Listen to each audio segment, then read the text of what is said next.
Welcome to The Wealth of Nations by Adam Smith, a presentation of the Cato University, a project of the Cato Institute. The Wealth of Nations by Adam Smith was written by George H. Smith and narrated by Craig Deichman.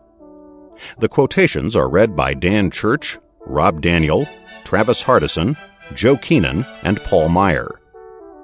This recording of The Wealth of Nations by Adam Smith was produced in 1985 by Carmichael & Carmichael Incorporated, which holds the copyright thereto. Neither this recording nor any portion of it may be reproduced or used for any purpose without prior written authorization from Carmichael & Carmichael Incorporated.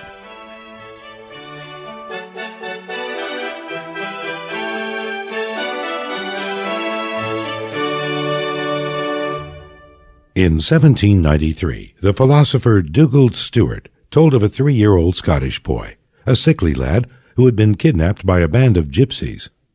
He had been carried by his mother to Strathhenry on a visit to his uncle, Mr. Douglas, and was one day amusing himself alone at the door of his house when he was stolen by a party of that set of vagrants who are known in Scotland by the name of tinkers. Luckily, he was soon missed by his uncle, who, hearing that some vagrants had passed, pursued them with what assistance he could find till he overtook them in Leslie Wood, and was the happy instrument of preserving to the world a genius which was destined not only to extend the boundaries of science, but to enlighten and reform the commercial policy of Europe. This rescued child, the genius destined to change the course of history, was Adam Smith. 1776 saw the publication of Thomas Paine's Common Sense, Thomas Jefferson's Declaration of Independence, and the first volume of Edward Gibbon's Decline and Fall of the Roman Empire. 1776 also saw the publication of Adam Smith's great work on economics, an inquiry into the nature and causes of the wealth of nations. This 2-volume work, usually known as The Wealth of Nations, was not the first treatment of economic principles, but it was the most thorough and systematic. Adam Smith founded classical economics, and his influence has been rivaled by only one other economist, Karl Marx. Why were these two writers so successful? One reason is that although Smith and Marx wrote on economics, they did not confine themselves to economics. Both combined their economic reasoning with philosophy, social theory, history, and even psychology. Both were interdisciplinary thinkers, and this allowed them to produce books with, we might say, distinct worldviews. The theories of Adam Smith and Karl Marx stand on opposite sides of the fence, but the theories of both men appeal to audiences outside the discipline of economics. There is another similarity. Just as few advocates of Marxism ever read Marx's Das Kapital in its entirety, so few advocates of the free market ever read The Wealth of Nations in its entirety. This is understandable. Both books are long, complex, and intimidating. Yet both have shaped our world for good or ill, and a knowledge of both is essential for anyone who wishes to know what has happened in our world and why. Here the similarity ends. Karl Marx, a bombastic and energetic revolutionary, could not have differed more from Adam Smith, a quiet and absent-minded Scottish professor. The Englishman Walter Bagehot, writing in the 19th century, gave this description of Smith. The founder of the science of business was one of the most unbusinesslike of mankind. He was an awkward Scotch professor, apparently choked with books and absorbed in abstractions. He was never engaged in any sort of trade, and would probably never have made sixpence by any if he had. His absence of mind was amazing. On one occasion, having to sign his name to an official document, he produced not his own signature, but an elaborate imitation of the person who signed before him. Once, during dinner, he broke out in a long lecture on some political matters of the day, and was bestowing a variety of severe epithets on a statesman, when he suddenly perceived the nearest relative of the politician he was criticizing sitting opposite, and stopped. But he was heard to go on muttering, "It's all true," Adam Smith's friends knew he could easily lose track of the outside world. James Hutton reminded Smith that when seasons change, clothing should change as well. I send you this flap in the ear to inform you that November is begun, and there is little danger of frost till after the new year. So, if you have anything to do with what is without, you may conduct yourself accordingly. If it is otherwise, and you are made up for sleep, let me know when I should waken you again. Although Adam Smith was a seminal thinker, his life was fairly uneventful, and we can outline it briefly. Details will be provided as they become relevant to the discussion of the Wealth of Nations.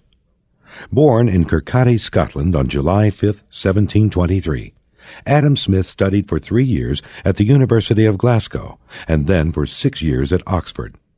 In 1752, he became professor of moral philosophy at the University of Glasgow, and in 1759 he published his famous book on ethics, The Theory of Moral Sentiments.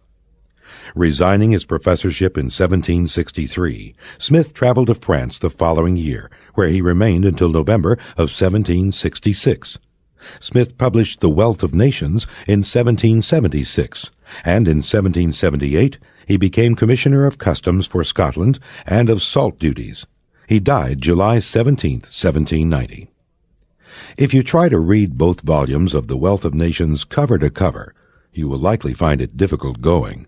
Smith did not intend to write an abstract treatise on economics for its own sake. He wished to influence public policy by winning national leaders to the cause of free trade. He addressed 18th century problems using 18th century terms, and he supported his arguments with historical examples of interest to an 18th century audience. However, this does not mean the Wealth of Nations is irrelevant to our time. On the contrary, in attacking what he called the mercantile system, where nations sought a favorable balance of trade, Adam Smith was criticizing ideas accepted by many governments today. The particulars differ, but the fundamentals remain the same. This presentation will assist you in understanding the Wealth of Nations. Although there is never a substitute for reading a classic firsthand, we can provide background information not found in the book itself, and we can cover its major themes, pausing to elaborate, to analyze, or to explain their impact on later thinkers. The discussion on this tape provides background on 18th century England and Scotland. We examine reactions to the evolution of a commercial society in England. We discuss the conflict between England and Scotland, and we trace the evolution of a remarkable intellectual movement known as the Scottish Enlightenment. Then we explore the goals of the Scottish Enlightenment and how Adam Smith tried to meet them.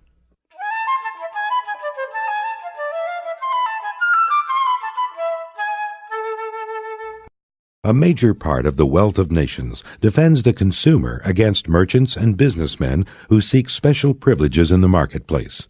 A free market, Smith believed, requires all comers to compete on equal terms. Only through the power of privileges granted by government can some businessmen gain unfair advantage over their competitors. The mercantile system, or mercantilism, was an approach to national economic policy condemned by Adam Smith. Mercantilism, a system of trade regulations and barriers designed to secure a favorable balance of trade, resembles the policy known today as protectionism. Adam Smith believed this policy was contrived to benefit special interests, not to benefit the consumer. It cannot be very difficult to determine who have been the contrivers of this whole mercantile system. Not the consumers, we may believe, whose interest has been entirely neglected, but the producers whose interest has been so carefully attended to. And among this latter class, our merchants and manufacturers have been by far the principal architects. When economic regulations were on the books, as they had been in England since Elizabethan times, Adam Smith had little doubt whose interest they would serve. It is the industry which is carried on for the benefit of the rich and powerful that is principally encouraged by our mercantile system. That which is carried on for the benefit of the poor and the indigent is too often either neglected or oppressed. A free market, according to Adam Smith, benefits the consumer by weeding out inefficient competitors. And though Smith respected businessmen who competed successfully in the market, he looked with a jaundiced eye upon businessmen who came to government seeking legislation. The proposal of any new law or regulation of commerce which comes from this order ought always to be listened to with great precaution, and ought never to be adopted till after having been long and carefully examined, not only with the most scrupulous, but with the most suspicious attention. It comes from an order of men whose interest is never exactly the same with that of the public, who have generally an interest to deceive and even to oppress the public, and who, accordingly, have upon many occasions both deceived and oppressed it. Smith believed keeping a market free benefits consumers, but not necessarily particular business interests. This is why, throughout the Wealth of Nations, we find praise for a market economy, while at the same time we find a deep suspicion of businessmen. People of the same trade seldom meet together, even for merriment and diversion, but the conversation ends in a conspiracy against the public. Smith had great hope for the economic prosperity generated by a market economy, and with good reason. He witnessed progress in his own day as England and Scotland became commercial societies. To appreciate the tremendous strides made in the 18th century, we should understand the miserable living conditions for the vast majority of people in Europe and England during the pre-industrial age.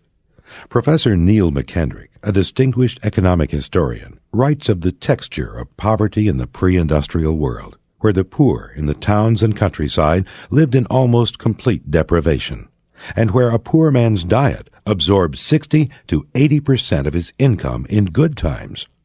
After having bought their food, Professor McKendrick continues, the mass of the people had little left for the purchase of a garment. The cloth for a garment remained a luxury the common people could afford only a few times in their lives.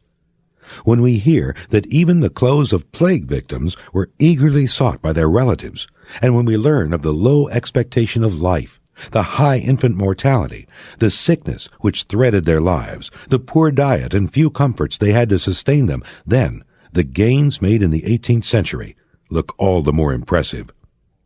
The 18th century English historian Edward Gibbon, author of The Decline and Fall of the Roman Empire, remarked on the high infant mortality during his time. The death of a newborn child before that of its parents may seem an unnatural, but it is strictly a probable event, since of any given number the greater part are extinguished before their 9th year, before they possess the faculties of the mind or body. Without accusing the profuse waste or imperfect workmanship of nature, I shall only observe that this unfavourable chance was multiplied against my infant existence. So feeble was my constitution, so precarious my life, that in the baptism of each of my brothers, my father's prudence successively repeated my Christian name of Edward, that in case of the departure of the eldest son, this patronymic appellation might still be perpetuated in the family. Theories of progress were common among 18th century writers, and Adam Smith explored the causes of economic progress in The Wealth of Nations. It was clear to Smith and to many other observers that England had enjoyed increasing prosperity in the 18th century, a fact also true of Smith's native Scotland.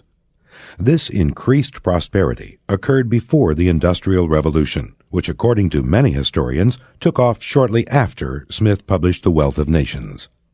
But the enormous industrial advances in England did not occur in a vacuum. They were preceded by many years of innovation, economic growth, and capital investment. Adam Smith was addressing the educated reader of the 18th century, and many of his remarks that may seem irrelevant today were of vital interest to his contemporaries. To imagine the world of Adam Smith is not easy, but a few general points about 18th century England and Scotland may help you to imagine the context in which Smith's remarks were made. In addition, this historical context helps us to understand why Smith's ideas were well received. His book found many sympathetic ears because much of the social and political groundwork had already been laid for his free trade arguments. 18th century England is often called Georgian England because the reigns of George I, II, and III covered nearly the entire century, beginning in 1714. One striking feature about Georgian England, even before the Industrial Revolution, is the development of a commercial society. England developed a strong middle class as opportunities emerged to make one's fortune in commerce and manufacturing. There were class distinctions in England, but these were far less severe than in other European countries, such as France and Spain. Many foreign visitors observed there was something unique about Georgian England, something that set it apart from the rest of Europe. The English people were quick to agree. Edward Gibbon thanked the bounty of nature, which cast his birth in a free and civilized country. England's great patriotic songs, including God Save the King and Rule Britannia, were written during this century. Sometimes this pride led Englishmen to an irrational jingoism and dislike of foreigners, especially the French, and even, as we shall see, the Scotch. Observed one Frenchman, before the English learn there is a God to be worshipped, they learn there are Frenchmen to be detested. But the leading French writer and wit, Voltaire, believed England had much to be proud of. When Voltaire visited England during the 1720s, he found it a breath of fresh air. Voltaire was enchanted with England's science, philosophy, and institutions, and above all, he admired its atmosphere of liberty and tolerance. Voltaire wondered why England enjoyed a degree of religious liberty missing in France. He found an answer in the nature of England as a commercial and business society with a strong, industrious middle class. The English sell themselves, which is a proof that they are worth something. We French do not sell ourselves, probably because we are worth nothing. The commerce that has enriched the citizens of England has helped to make them free, and that freedom, in turn, has encouraged commerce. This has produced the greatness of the state. Voltaire had strong words for the French aristocrat who looked down his nose at the merchant and businessman. I do not know who is more useful to a state, a well-powdered aristocrat who knows precisely at what hour the king arises, at what hour he goes to bed, and who gives himself airs of greatness in playing the role of slave in the antechamber of a minister, or a merchant who enriches his country and gives from his office orders to Surat and Cairo, and contributes to the well-being of the world. Voltaire believed the English preoccupation with commerce accounted for its tolerance. When individuals engage in voluntary exchange for mutual profit, personal characteristics, such as religious belief, become largely irrelevant. Self-interest overcomes prejudice. Enter the London Stock Exchange, that place more respectable than many a court. You will see the deputies of all nations gathered there for the service of mankind. There the Jew, the Mohammedan, and the Christian deal with each other as if they were of the same religion, and give the name of infidel only to those who go bankrupt. There the Presbyterian trusts the Anabaptist, and the Anglican accepts the Quaker's promise. On leaving these peaceful and free assemblies, some go to the synagogue, others go to drink. This one goes to have himself baptized in the name of the Father, through the Son, to the Holy Ghost. That one has his son's foreskin cut off and Hebrew words mumbled over the child, which he does not understand. Others go to their church to await the inspiration of God, their hats on their heads, and all are content. As trade expanded and increased during the 18th century, England became a commercial society. More goods and services became available to the average person, and some of these items, previously considered luxuries only for the rich, blurred class distinctions even more. As one observer noted in 1767, "In England, the several ranks of men slide into each other almost imperceptibly, and a spirit of equality runs through every part of their constitution. Hence arises a strong emulation in all the several stations and conditions to vie with each other. and the perpetual restless ambition in each of the inferior ranks to raise themselves to the level of those immediately above them. In such a state as this, fashion must have uncontrolled sway, and a fashionable luxury must spread through it like a contagion. In 1750, the writer Henry Fielding, author of the novel Tom Jones, noted with alarm the effect of trade on the lower classes in England, who, with their standard of living and expectations raised, would no longer accept a subservient position. Nothing has wrought such an alteration in this order of people as the introduction of trade. This hath indeed given a new face to the whole nation, hath in great measure subverted the former state of affairs, and hath almost totally changed the manners, customs, and habits of the people, more especially of the lower sort. The narrowness of their future is changed into wealth, their frugality into luxury, their humility into pride, and their subjection into equality. Fielding, like many observers of his day, was disturbed by the tendency of the lower classes to emulate their supposed betters, and by their efforts to move up the social ladder. While the nobleman will emulate the grandeur of a prince, and the gentleman will aspire to the proper state of a nobleman, the tradesman steps from behind his counter into the vacant place of the gentleman. Nor doth the confusion end there. It reaches the very dregs of the people, who aspire still to a degree beyond that which belongs to them. In the good old days, no shopkeeper would dare call himself a gentleman, for this was a sign of rank and breeding. But now there were gentlemen merchants, gentlemen clothiers, and gentlemen of the road. Why, there was even a gentleman John Jackson, prize fighter. Traditionally, the terms gentleman and esquire referred to those with the right to wear a sword. Now, growled one critic, the title of esquire was paraded by anyone with a spendthrift disposition and a paltry piece of old iron. A letter to the Public Advertiser of 1760 referred to the known division of the people of this nation into the nobility, the gentry, and the commoners. Trade, this letter went on to say, hath given a new face to the whole nation, where commoners possess a new wealth and a new pride. Class distinctions in England, notes the historian T.S. Ashton, were rungs of a ladder on which many climbed and many descended. With the development of a mass market for consumer goods came the marketing of these goods through advertising, or puffing as it was often called. George Packwood, with his line of shaving products, was one of the more ambitious and innovative advertisers in 18th century England. Consider his ad for a razor strap, which appeared in the Town and Country Herald on May 14, 1796. To shave or not to shave? That is the question. Whether 'tis better for a man to suffer the grizzly beard to grow upon his chin, or cut it off at once. To shave with ease, to clear the stubbled face, 'tis a consummation devoutly to be wished. To shave with ease, to shave, perchance to cheer. Aye, there's the rub. For while we shave the thick, rough hairs away, the razor's edge will pluck them by the roots, or checked, turn inward on the tender flesh.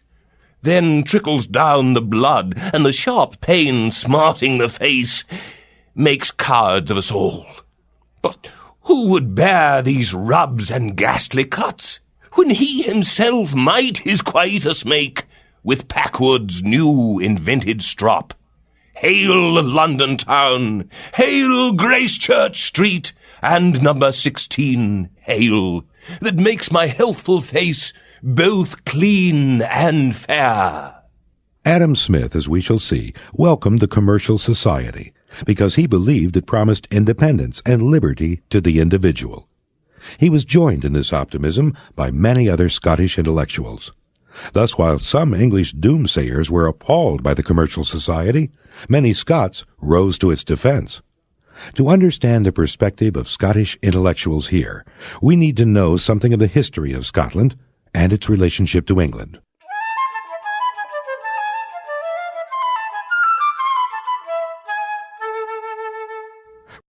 For various political and cultural reasons, many Englishmen disliked Scotland. Scotland overtook England in intellectual achievements, and Scottish intellectuals were understandably bitter about being treated like second-class citizens. For example, by 1765, the Scottish philosopher David Hume was admired throughout Europe. In a letter to his close friend Adam Smith, Hume expressed disgust about the treatment he expected if he settled in London.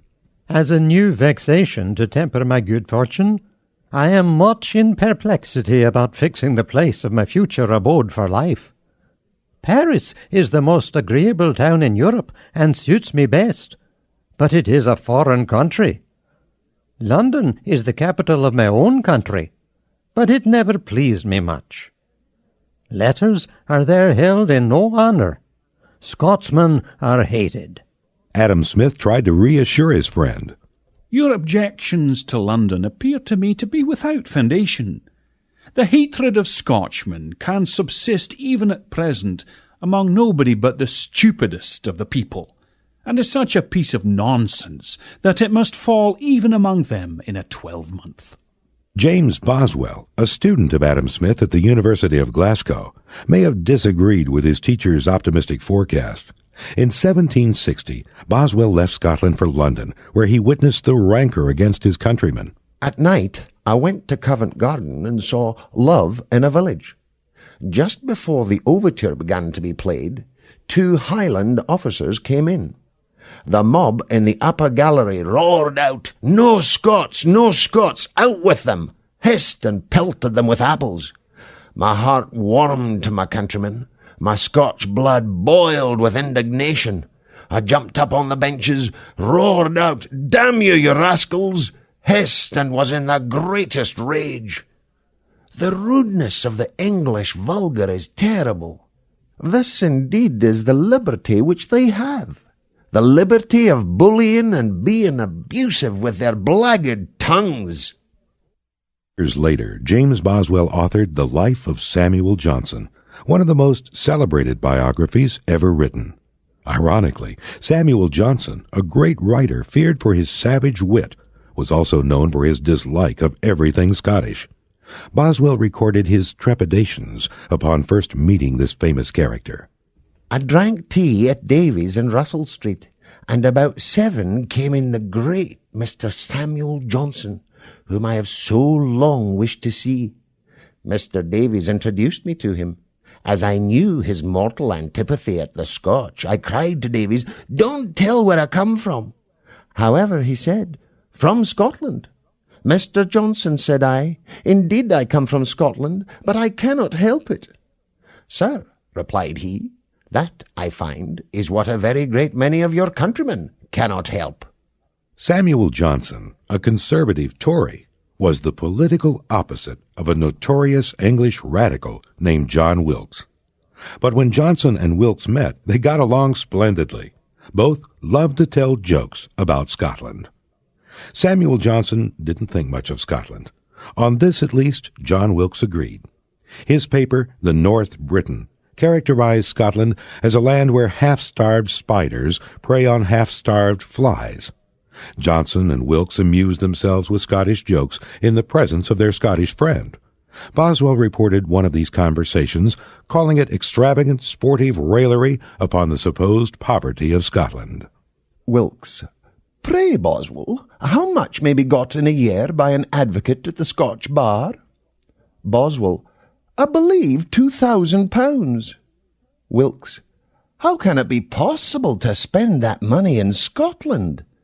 Johnson: "Why, sir, the money may be spent in England, but there is a harder question. If one man in Scotland gets possession of £2,000, what remains for all the rest of the nation?"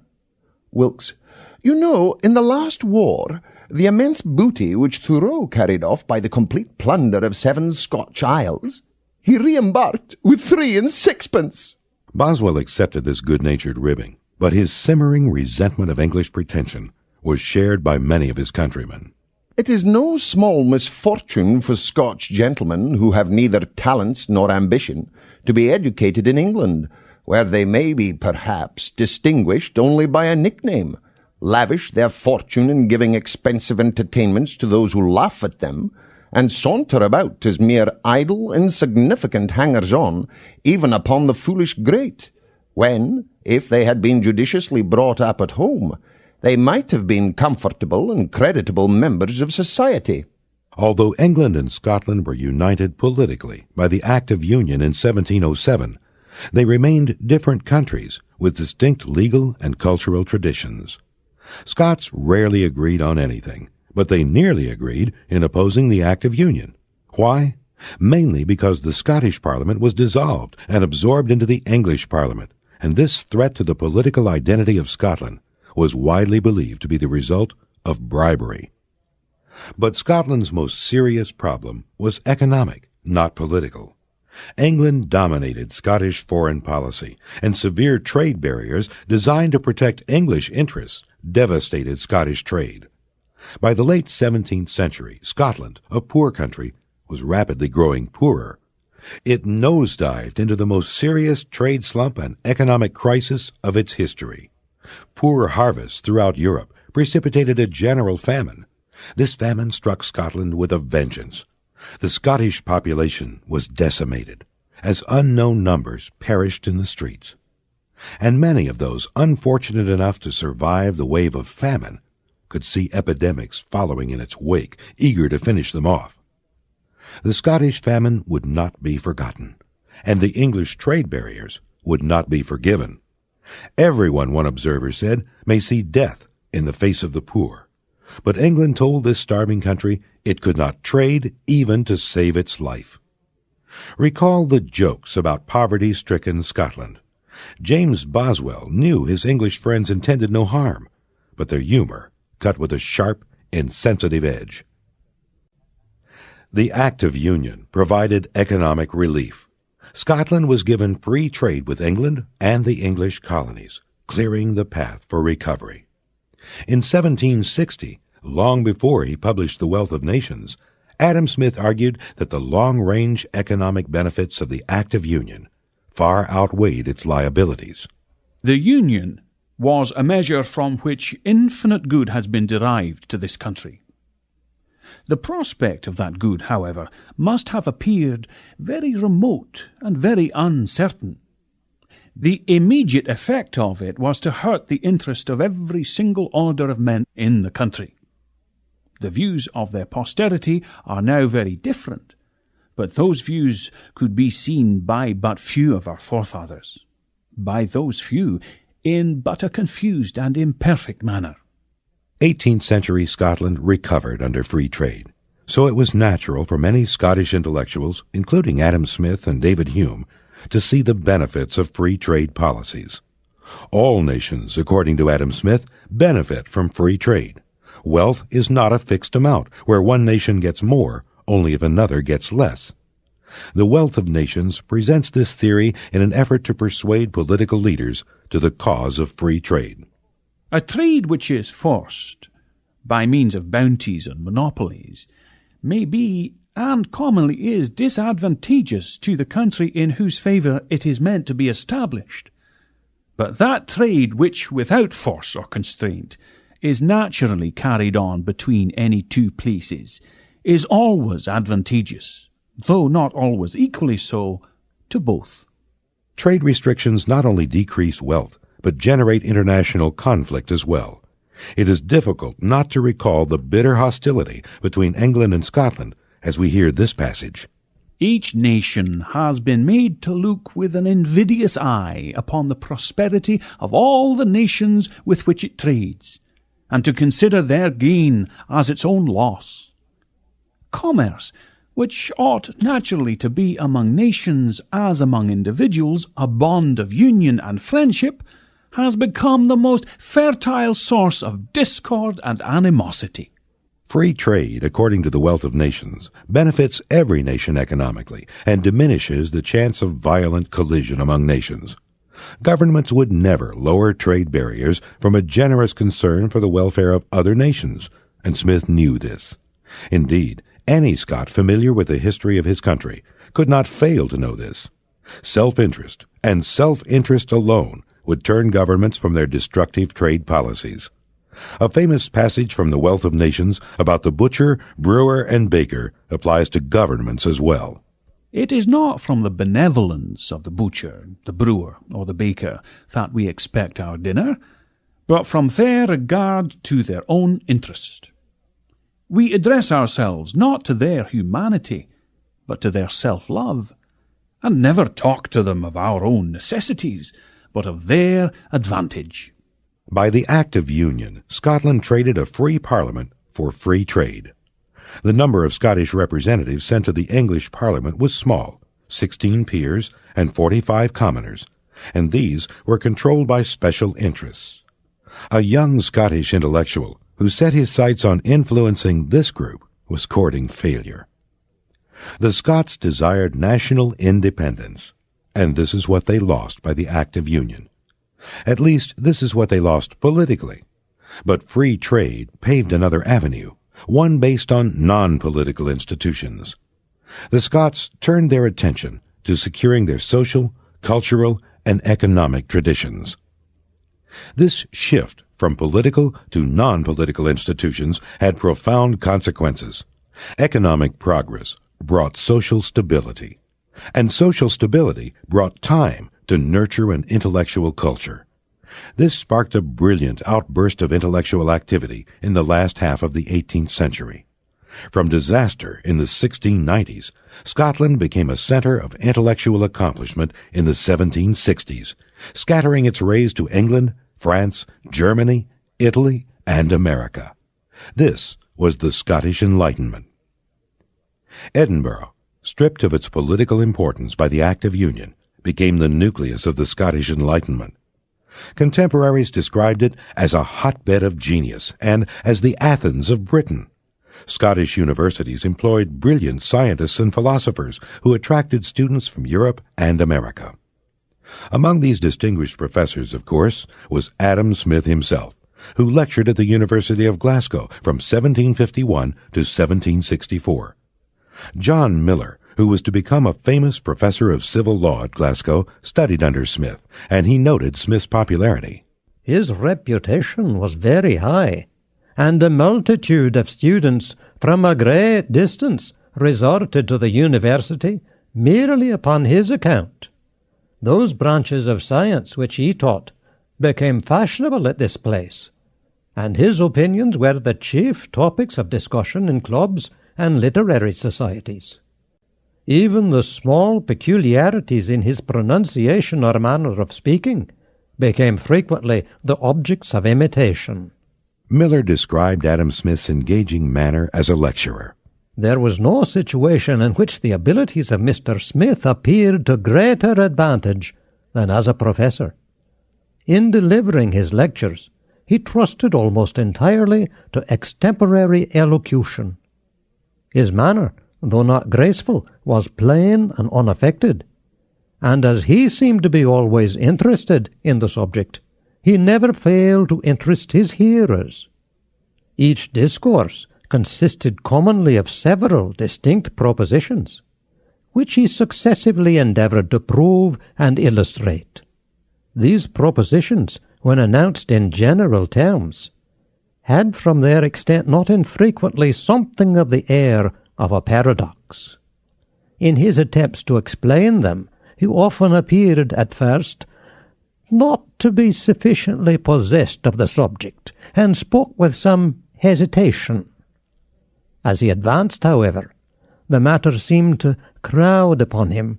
His manner became warm and animated, and his expression easy and fluent.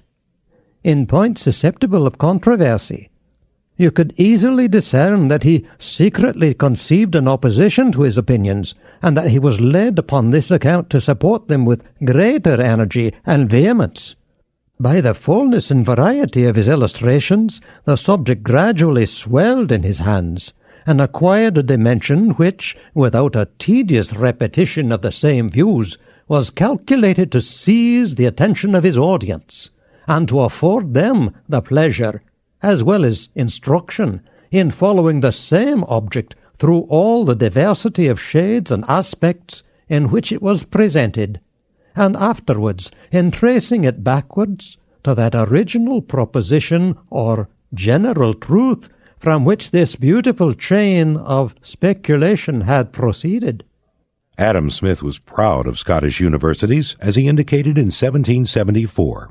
In the present state of the Scotch universities, I do most sincerely look upon them as, in spite of all their faults, without exception, the best seminaries of learning that are to be found anywhere in Europe. As the prestige of Scottish universities was rising, the prestige of Oxford and Cambridge was falling. The better English students, if they did not go to Scotland, often preferred the innovative dissenting academies in England. These were established by English nonconformists, or non-Anglican Protestants, who had been barred from Oxford and Cambridge for religious reasons. Smith had studied at Oxford for 6 disappointing years, and later published a critique of English universities in The Wealth of Nations. This was more than Scottish bias. The English historian Edward Gibbon also studied at Oxford, and he left a classic account in his memoirs. I spent 14 months at Magdalen College. They proved the 14 months the most idle and unprofitable of my whole life. The fellows or monks of my time were decent, easy men, who supinely enjoyed the gifts of the founder.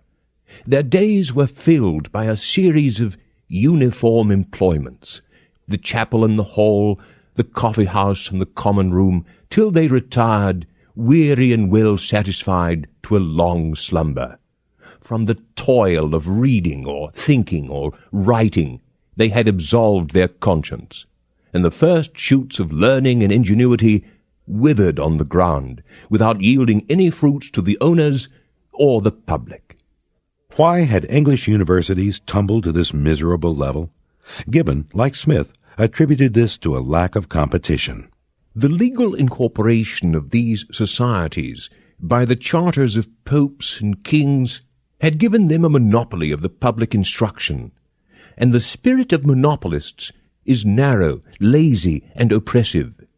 Their work is more costly and less productive than that of independent artists, and the new improvements, so eagerly grasped by the competition of freedom, are admitted with slow and sullen reluctance in those proud corporations, above the fear of a rival, and below the confession of an error. Lack of competition, Gibbon claimed, drained Oxford professors of incentive. In the University of Oxford, the greater part of the public professors have for these many years given up altogether even the pretense of teaching. Incredible as the fact may appear, I must rest my belief on the positive and impartial evidence of a master of moral and political wisdom, who had himself resided at Oxford. Dr. Adam Smith assigns as the cause of their indolence that instead of being paid by voluntary contributions, which would urge them to increase the number and to deserve the gratitude of their pupils, the Oxford professors are secure in the enjoyment of a fixed stipend, without the necessity of labor or the apprehension of control.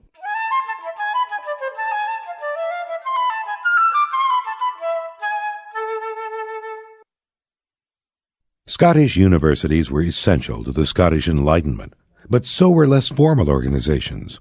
Various clubs and societies arose in Scotland, often meeting in the coffee houses and taverns of its major cities. Some of these clubs were devoted more to nourishing the body than to nourishing the mind, which explains why the literati of Edinburgh were known as the eaterati. But many of these clubs were devoted to serious intellectual pursuits. They cultivated, in the words of the Scots Magazine for 1771, liberal conversation and rational inquiry. And they aimed to advance Scottish culture by disseminating freedom of thought, boldness of disquisition, liberality of spirit, accuracy of reasoning, correctness of taste, and attention to composition.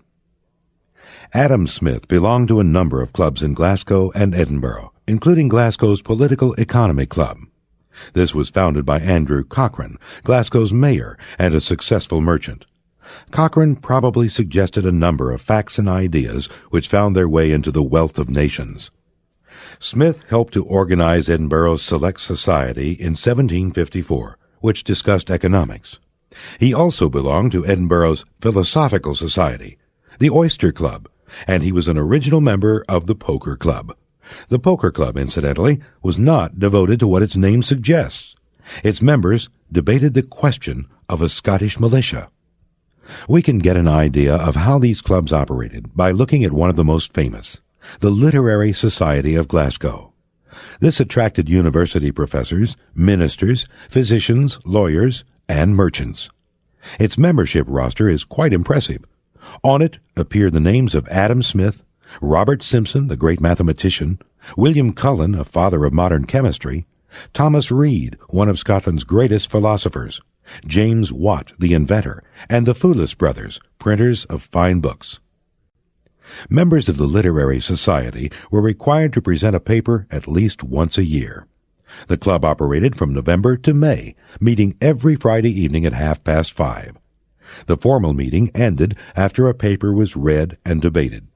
An informal meeting then convened at a local tavern, where the discussion carried into the night under, as it was said, convivial circumstances. To ask when everyone was supposed to leave the tavern is to misunderstand the enthusiasm, dedication, and stamina of Scottish intellectuals. It is difficult to gauge the influence of these clubs on the Scottish Enlightenment, but one thing is certain. They provided a forum where merchants mingled with professors. There was no presumption that only the merchants were practical or that only the professors were intellectual. The merchants, like the professors, wrote papers and discussed abstract issues.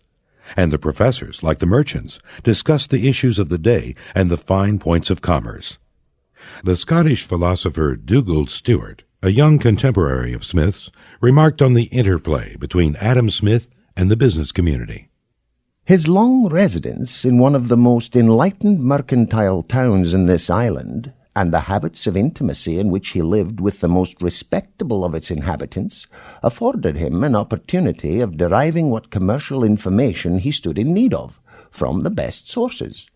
And it is a circumstance no less honourable to their liberality than to his talents, that notwithstanding the reluctance so common among men of business to listen to the conclusion of mere speculation, and the direct opposition of his leading principles to all the old maxims of trade, he was able, before he quitted his situation in the university, to rank some very eminent merchants in the number of his proselytes. Although Adam Smith was bookish and absent-minded, The Wealth of Nations displays a realistic grasp of how a market economy actually works, including how merchants jockey for special privileges from government. Smith and other Scottish philosophers could fly in the stratosphere of theory, but they always seemed to know where the ground was, and how to land. Knowledge, they believed, should be useful. This practical orientation is found in a great achievement of the Scottish Enlightenment, the Encyclopaedia Britannica, first published in 1771 by the Edinburgh printers Bell and MacFarquhar. The articles in this 3-volume work are unsigned, and the title page reads simply, "By a Society of Gentlemen in Scotland." This Society of Gentlemen, believing knowledge should be useful, began the preface with this line: Utility ought to be the principal intention of every publication. Wherever this intention does not plainly appear, neither the books nor their authors have the smallest claim to the approbation of mankind. Previous encyclopedias arranged technical terms in alphabetical order. This organization, the preface continues, is repugnant to the very idea of science, which is concerned with fundamental principles. And it is through understanding basic principles that the non-specialist is able to apply the knowledge he learns. Thus, the Encyclopaedia Britannica is devoted to teaching practical applications by first teaching these principles. We will venture to affirm that any man of ordinary parts may, if he chooses, learn the principles of agriculture, of astronomy, of botany, of chemistry, etc., etc., from the Encyclopaedia Britannica. If you search the first edition of the Encyclopaedia Britannica for what today we call economics, you would find it under the heading of commerce. What else, after all, could be the use of economics, if not to facilitate trade?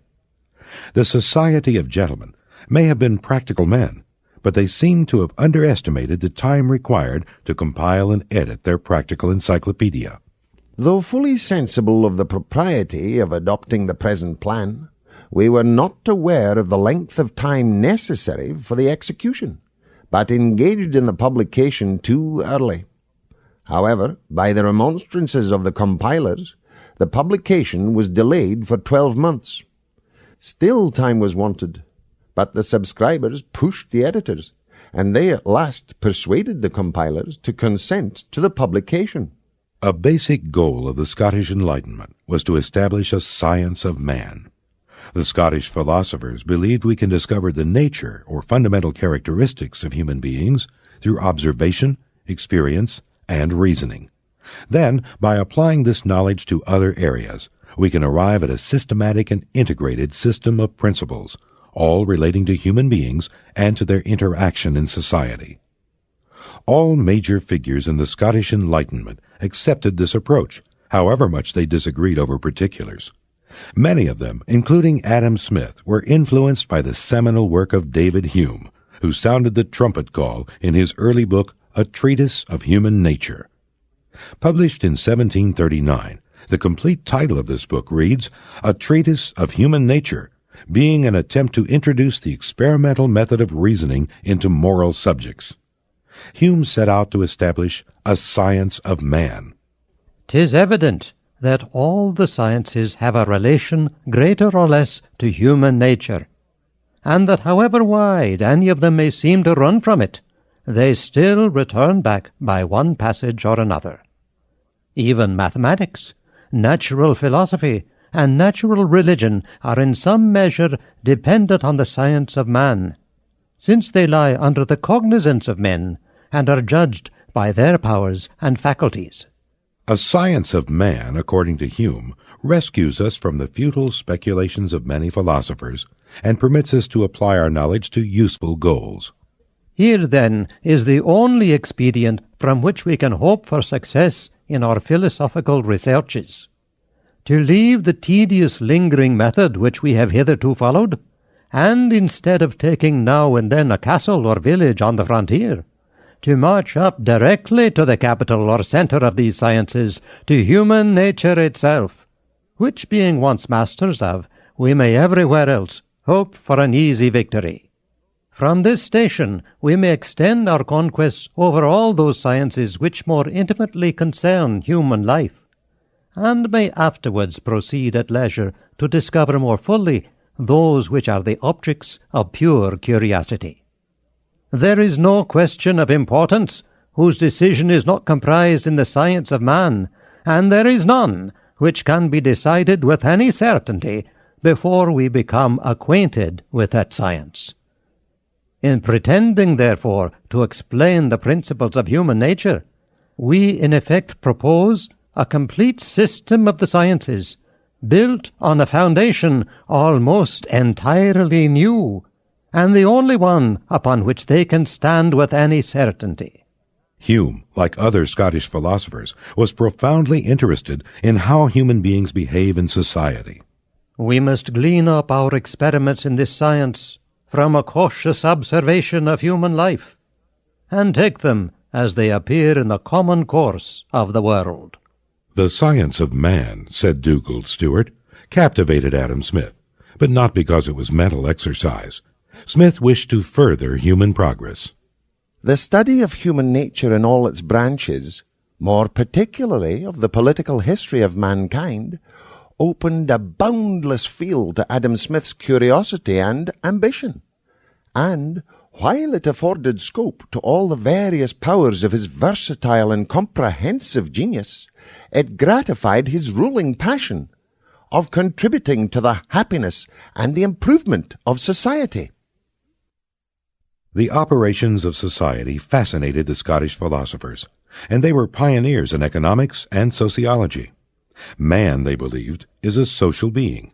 The Scottish Encyclopedia Britannica, under the heading Moral Philosophy, put it this way: Man is admirably formed for particular social attachments and duties. There is a peculiar and strong propensity in his nature to be affected with the sentiments and dispositions of others. Men, like certain musical instruments, are set to each other, so that the vibrations or notes excited in one raise correspondent notes and vibrations in the others.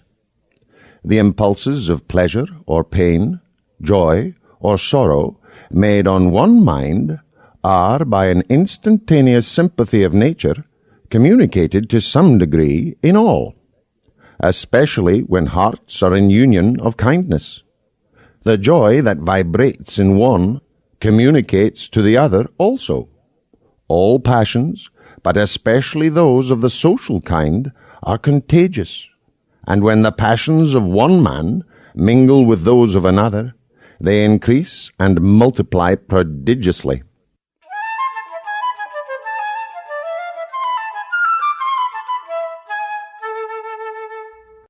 The Scottish philosophers emphasized man's sociability, and it is extremely important to keep this in mind as we study Adam Smith's Wealth of Nations.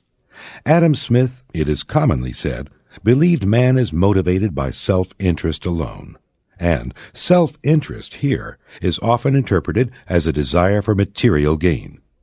In The Wealth of Nations, critics charge, we see a purely economic man. The upshot of this remark is that Adam Smith lacked humanity and ignored the higher sentiments of benevolence and justice.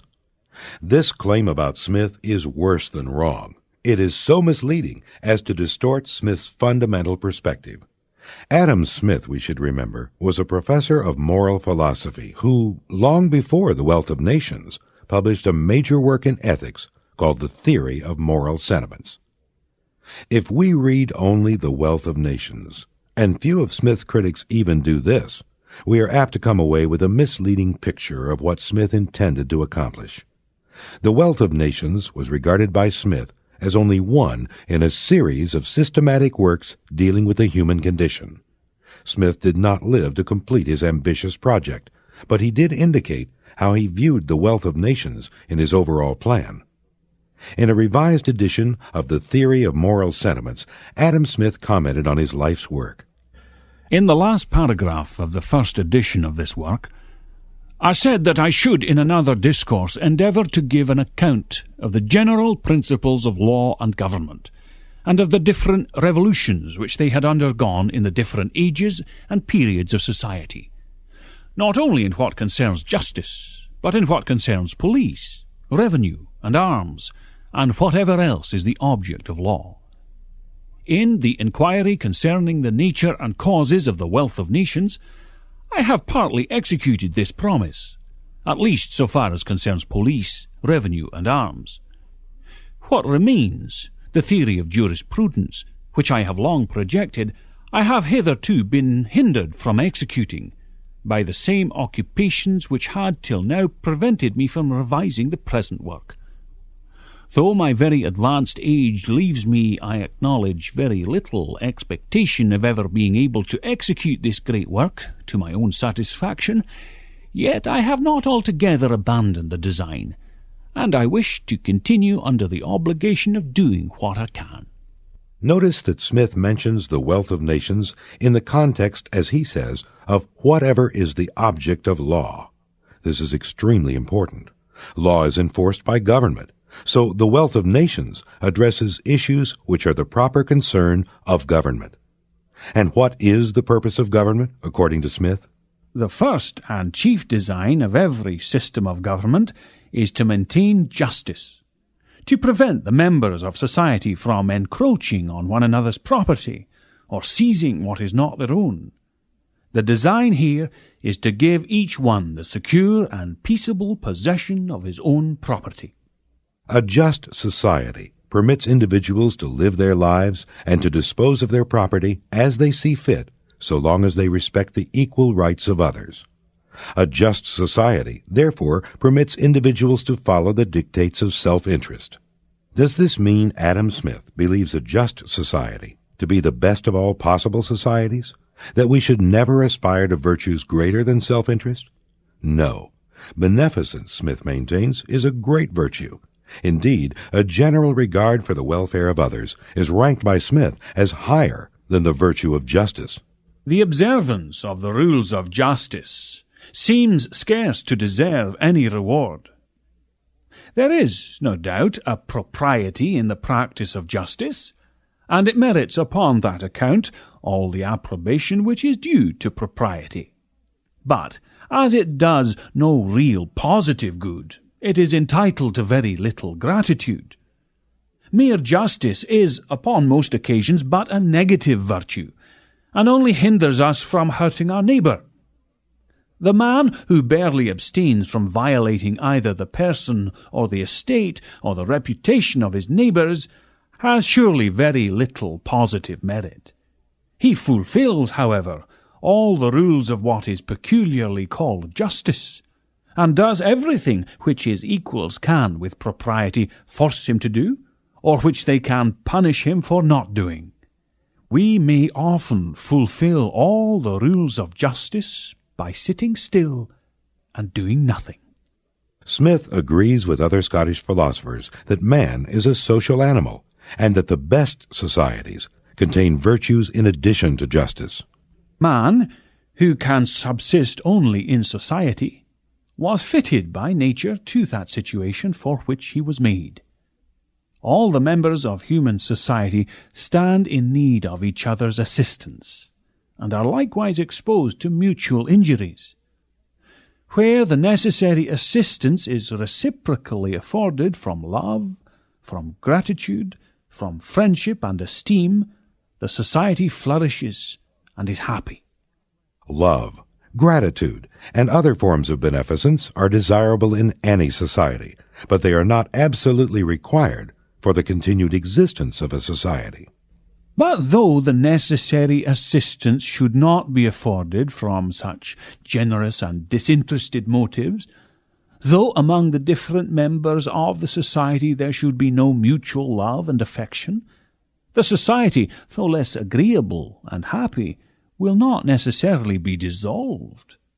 Society may subsist among different men as among different merchants, from a sense of its utility, without any mutual love and affection.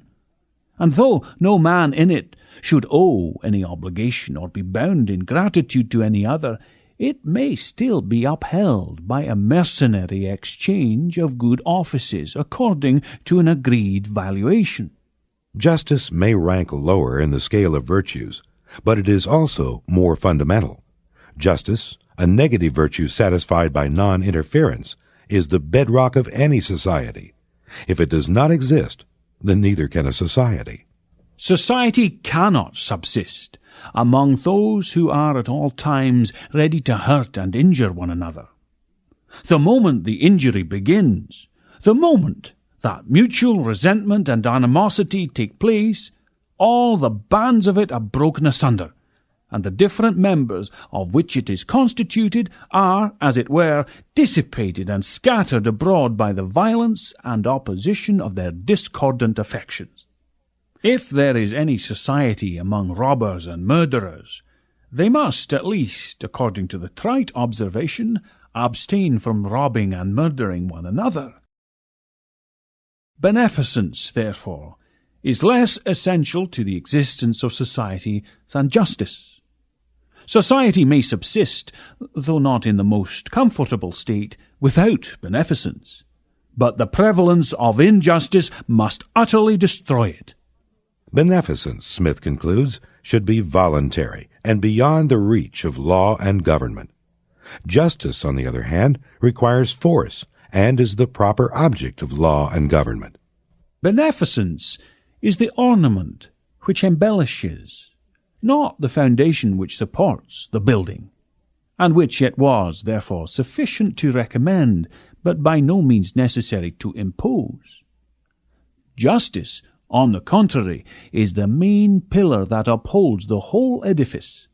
If it is removed, the immense fabric of human society must, in a moment, crumble into atoms. The distinction between what should and should not be the object of law is essential to Smith's way of thinking. We must always carefully distinguish what is only blamable, or the proper object of disapprobation, from what force may be employed, either to punish or to prevent. It is praiseworthy to contribute to charity, but should this be forced by law? Smith thinks not. Even the most ordinary degree of kindness or beneficence cannot, among equals, be extorted by force. When a man shuts his breast against compassion and refuses to relieve the misery of his fellow creatures, though everybody blames the conduct, nobody imagines that those who might have reason perhaps to expect more kindness have any right to extort it by force. The sufferer can only complain, and the spectator can intermeddle no other way than by advice and persuasion. Upon all such occasions, for equals to use force against one another would be thought the highest degree of insolence and presumption. Adam Smith intended the theory of moral sentiments to complement the wealth of nations. The theory of moral sentiments analyzes and recommends various sentiments based on beneficence, or a regard for the welfare of others. It is concerned not only with the existence of society, but with the existence of a good society, a society where individuals voluntarily undertake virtuous actions beyond justice. The wealth of nations, on the other hand, is concerned with the minimum conditions necessary for a society to exist at all. Suppose people never had any regard for other people. Suppose people, while respecting the rules of justice, always acted selfishly in the most narrow sense. Suppose people were motivated by nothing more than a desire for economic gain. How would this society function? Or could it even function? If I never intend to help my neighbor, and he never intends to help me, and nobody intends to help anyone else, then won't society disintegrate into isolated atoms? No, says Adam Smith. Society will advance and prosper even under these conditions, provided the rules of justice are enforced. People need each other for their economic interests, and this leads to cooperation and to the division of labor. People naturally look to their self-interest, and this powerful motive, if confined within the sphere of justice, is the real engine of economic progress. Individuals benefit each other and society generally without ever intending to do so. This is the famous invisible hand. Every individual necessarily labours to render the annual revenue of the society as great as he can. He generally, indeed, neither intends to promote the public interest, nor knows how much he is promoting it. He intends only his own gain, and he is, in this, as in many other cases, led by an invisible hand to promote an end which was no part of his intention. Smith's invisible hand is a process by which individual actions harmonize to promote social order and economic progress, though such actions were motivated by self-interest and by nothing else. If we understand the principles of economics, we will understand how wealth is generated, why exchanges are made, and how self-interested people benefit each other and society. The wealth of nations is an elaborate and systematic defense of the invisible hand.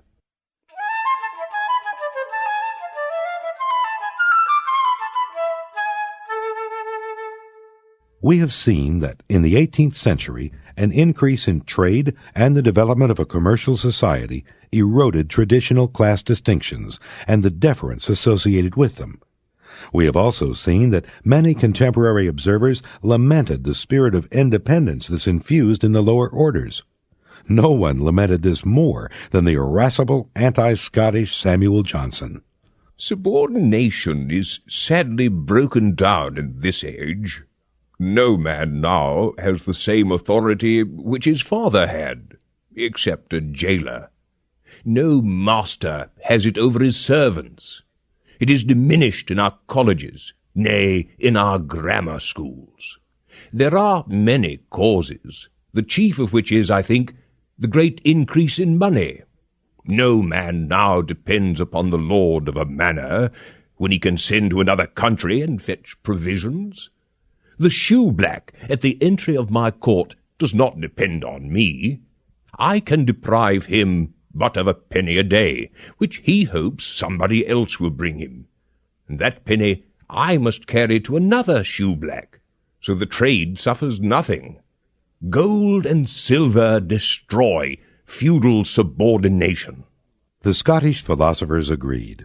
A market economy with its myriad of opportunities and choices does indeed destroy feudal subordination.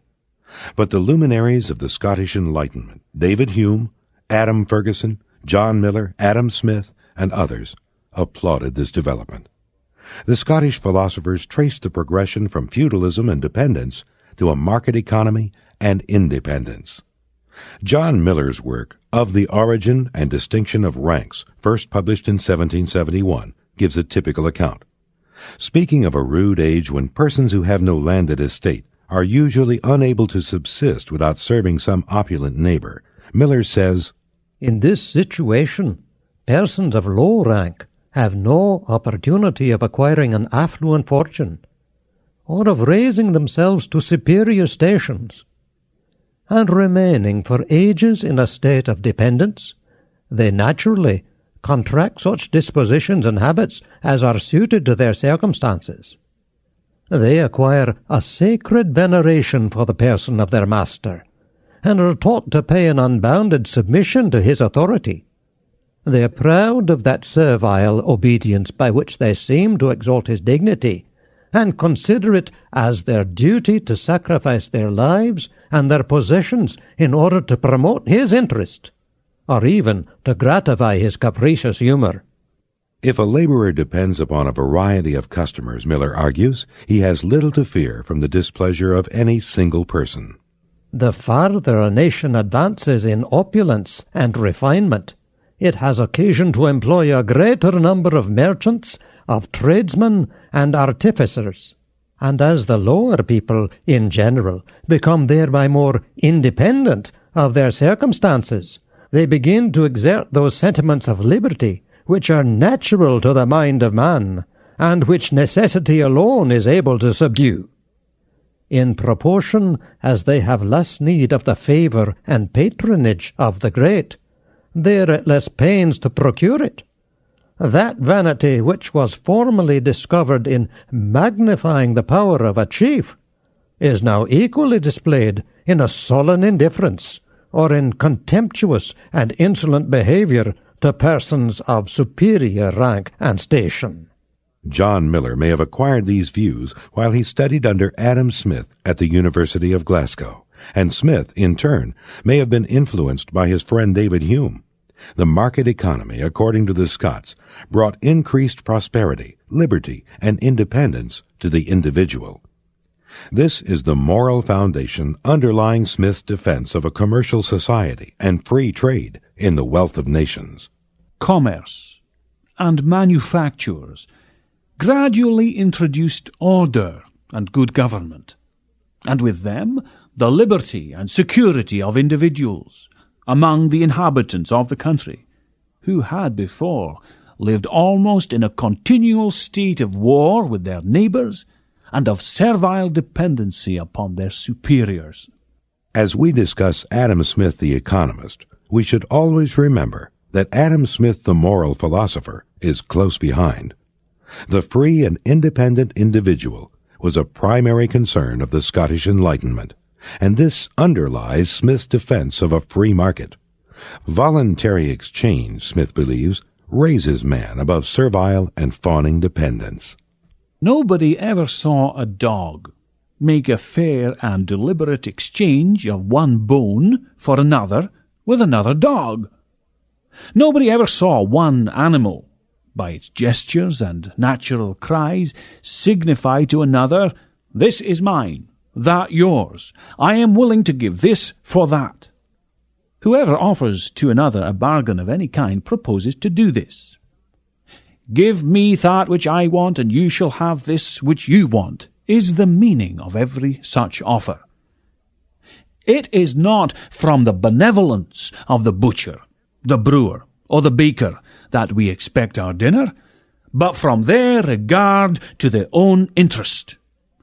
We address ourselves not to their humanity, but to their self-love. and never talk to them of our own necessities, but of their advantages. Nobody but a beggar chooses to depend chiefly upon the benevolence of his fellow citizens.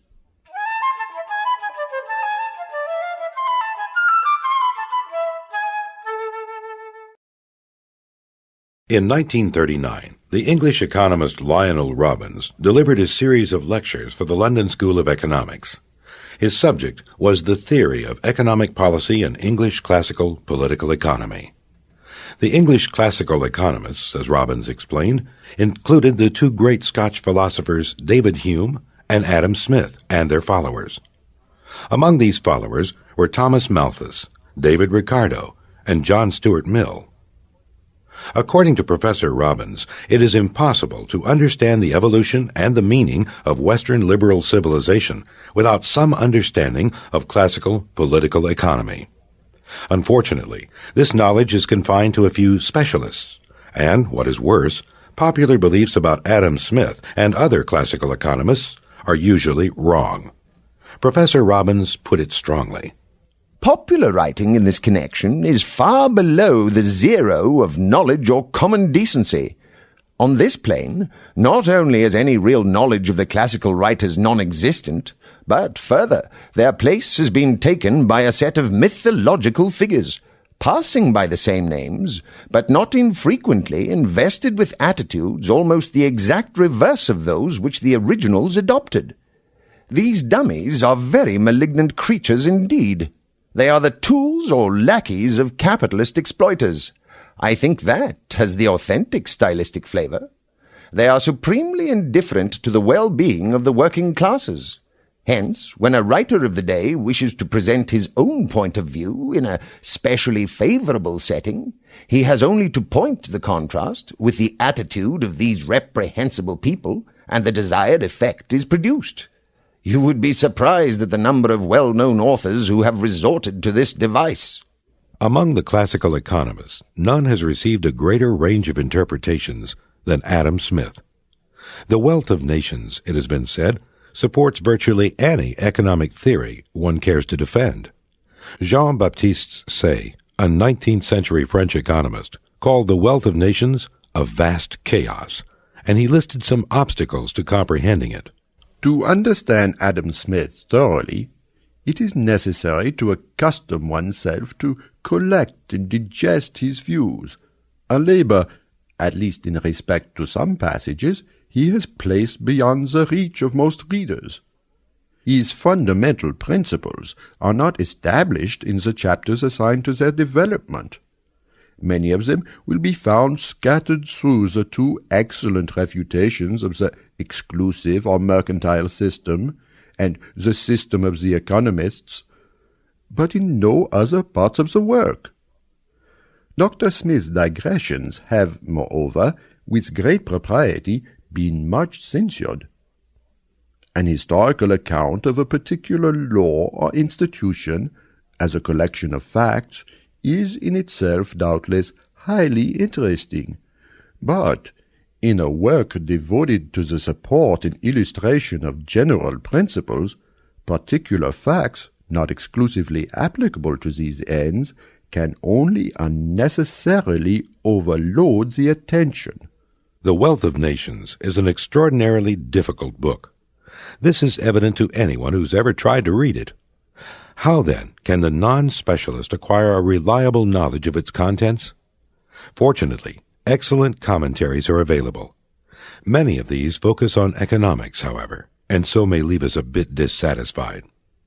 Economics in Smith's time was not a specialized discipline, and The Wealth of Nations contains far more than economics. Adam Smith was a moral philosopher, a social philosopher, an historian, and an economist all rolled into one. How did Adam Smith see his economic theories in relation to his overall approach? This is a vital question. This presentation, the second of 4 tapes, contains an overview of some major themes in The Wealth of Nations. We examine how Smith placed his economic theories in a broader perspective, and how he was greatly concerned with the welfare of consumers, especially among the lower classes. Then we look at mercantilism, the major target in Smith's defense of consumer sovereignty. Finally, we examine some advocates of free trade prior to Adam Smith, and we discuss how they may have influenced Smith's own views.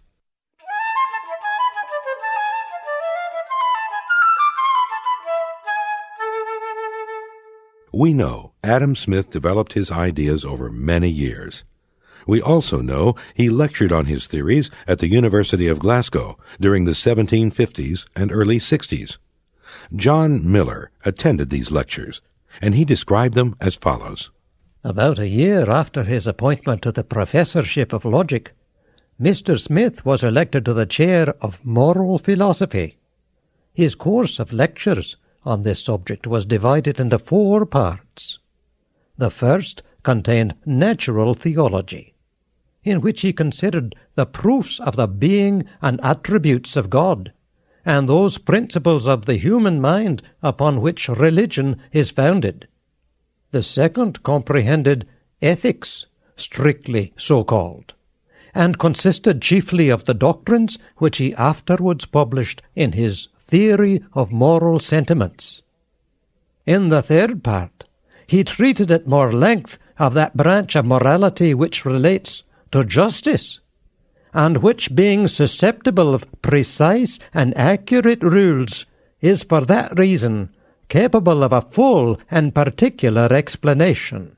The third part of Smith's course, Miller explains, contained the ideas later elaborated upon in The Wealth of Nations. In the last part of his lectures, he examined those political regulations which are founded not upon the principle of justice, but that of expediency, and which are calculated to increase the riches, the power, and the prosperity of a state.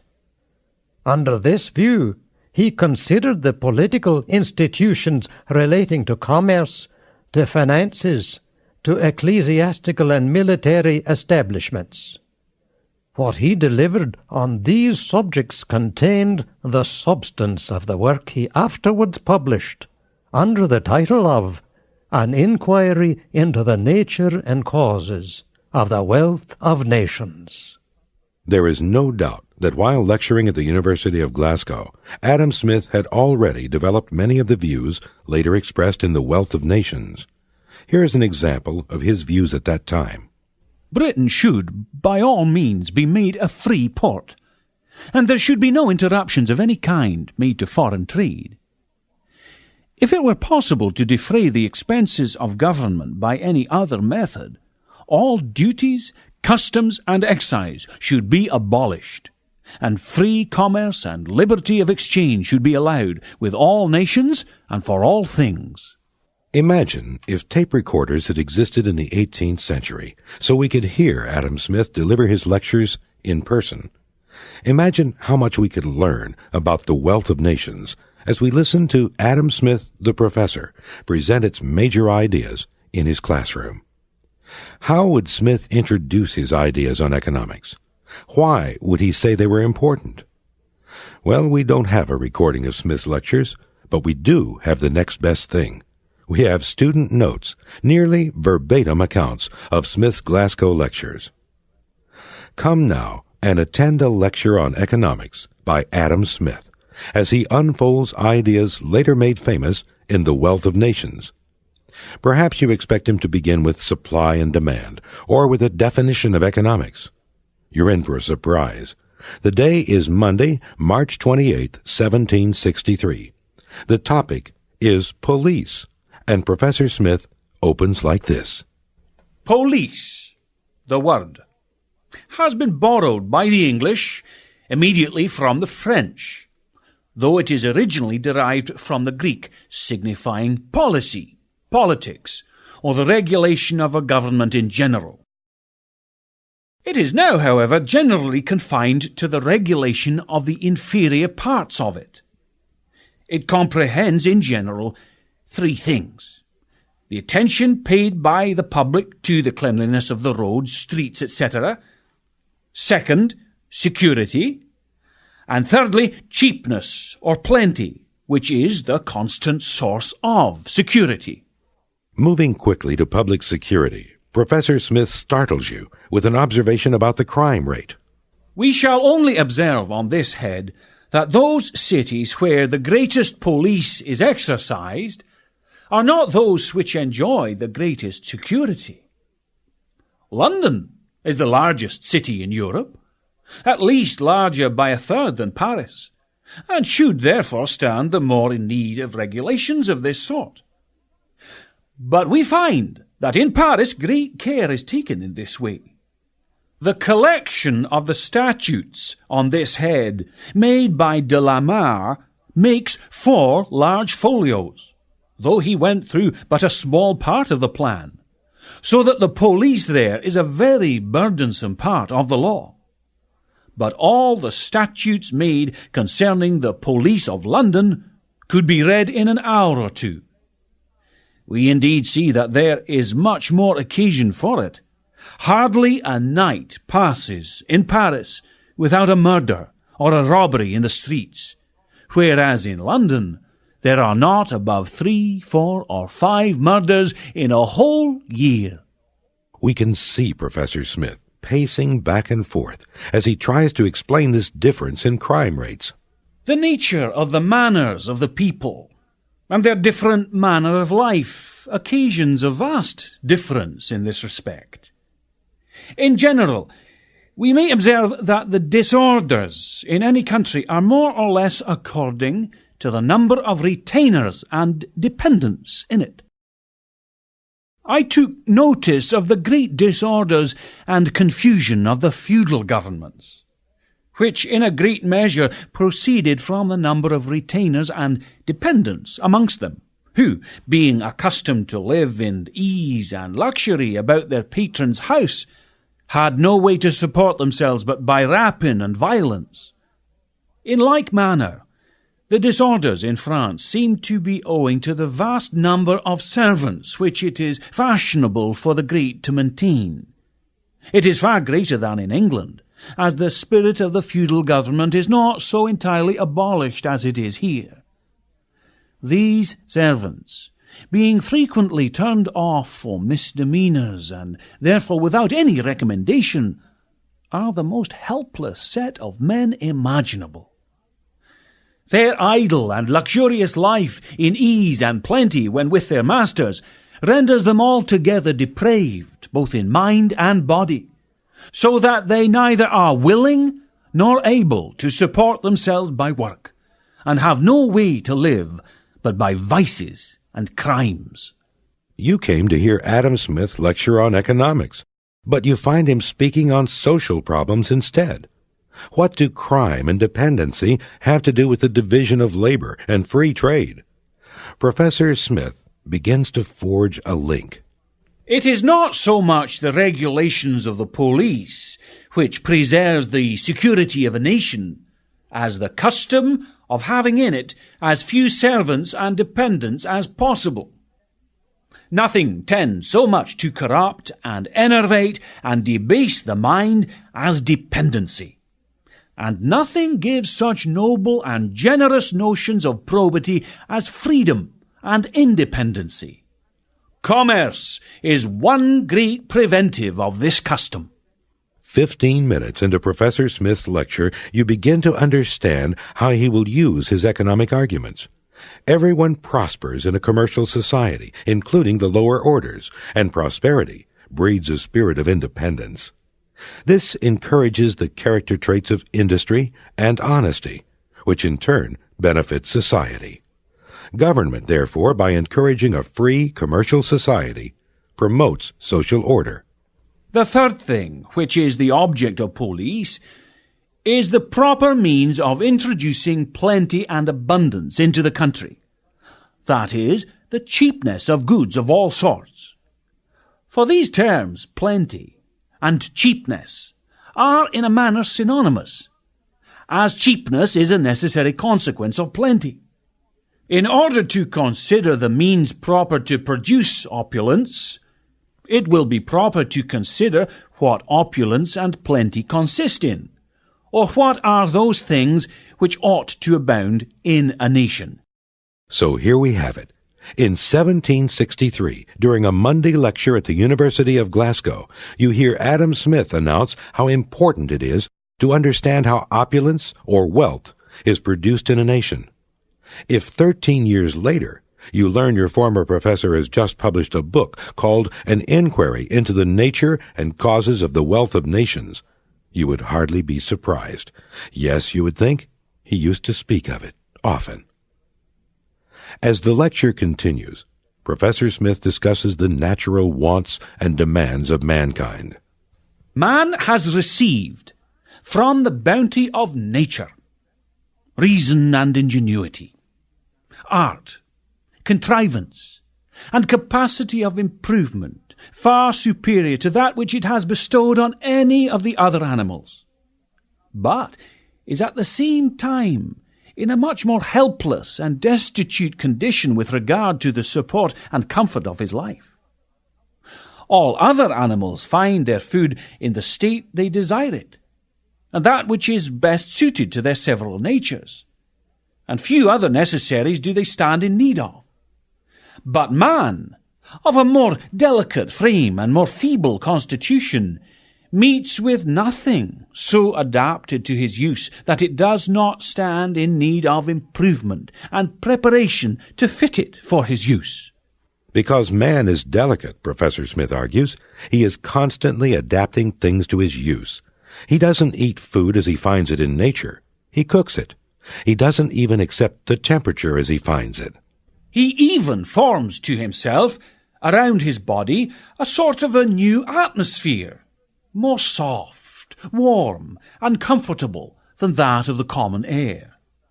For this purpose, he furnishes himself with clothes which he wraps round his body, and builds himself a house to extend this atmosphere to some greater distance around him.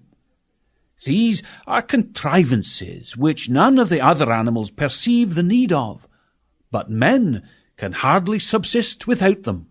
As man adapts nature to his use, his tastes become more refined and demanding. Survival alone will not satisfy him. He begins to value things for their color, form, variety, and even for their rarity. Man alone of all animals on this globe is the only one who regards the differences of things which no way affect their real substance, or give them no superior advantage in supplying the wants of nature. If the complex and varied demands of human beings are to be satisfied, Professor Smith continues, there must be a complex network of production. It would be impossible to enumerate all the artists who join their labours in improving on these original productions and prepare them for use.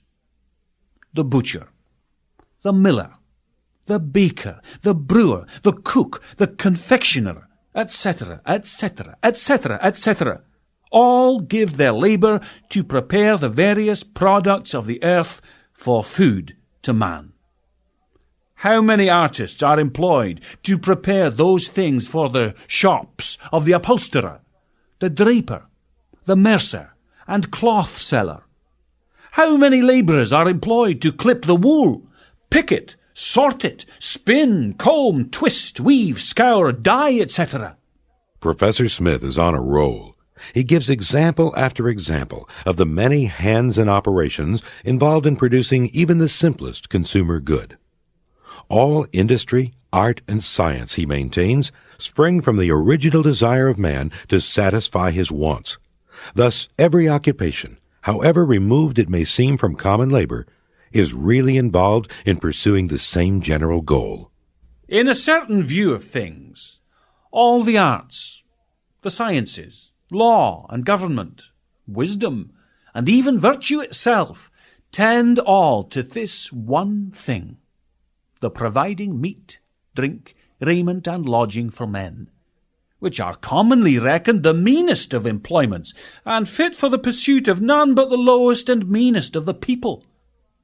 All the several arts and businesses in life tend to render the conveniences and necessaries of life more attainable.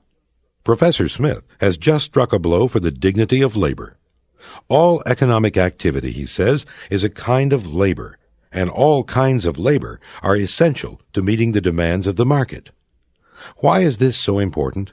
Because Professor Smith knows that some kinds of labor have been discounted in economic theories, especially in the mercantile system, and he wishes to correct this view. Merchants had been remarkably successful in equating their own interests to those of the nation, thereby pushing through trade regulations and barriers. Smith has no patience with this special pleading. All kinds of labor should be given equal consideration in a free market, for all contribute to the wealth of a nation. Professor Smith drives his point home with a remarkably clever argument, one he will expand on in tomorrow's lecture. To those who look down their noses at the common laborer, Smith says, "We see accordingly that an ordinary day labourer, whom we falsely account to live in a most simple manner, has more of the conveniences and luxuries of life than an Indian prince at the head of 1,000 naked savages. His coarse blue woolen coat has been the labour of perhaps 100 artificers. The shearer, the picker, the sorter, the comber, the spinner, etc., as well as the weaver and fuller, whose loom and mill alone have more of art in them than all the things employed about the court of a savage prince."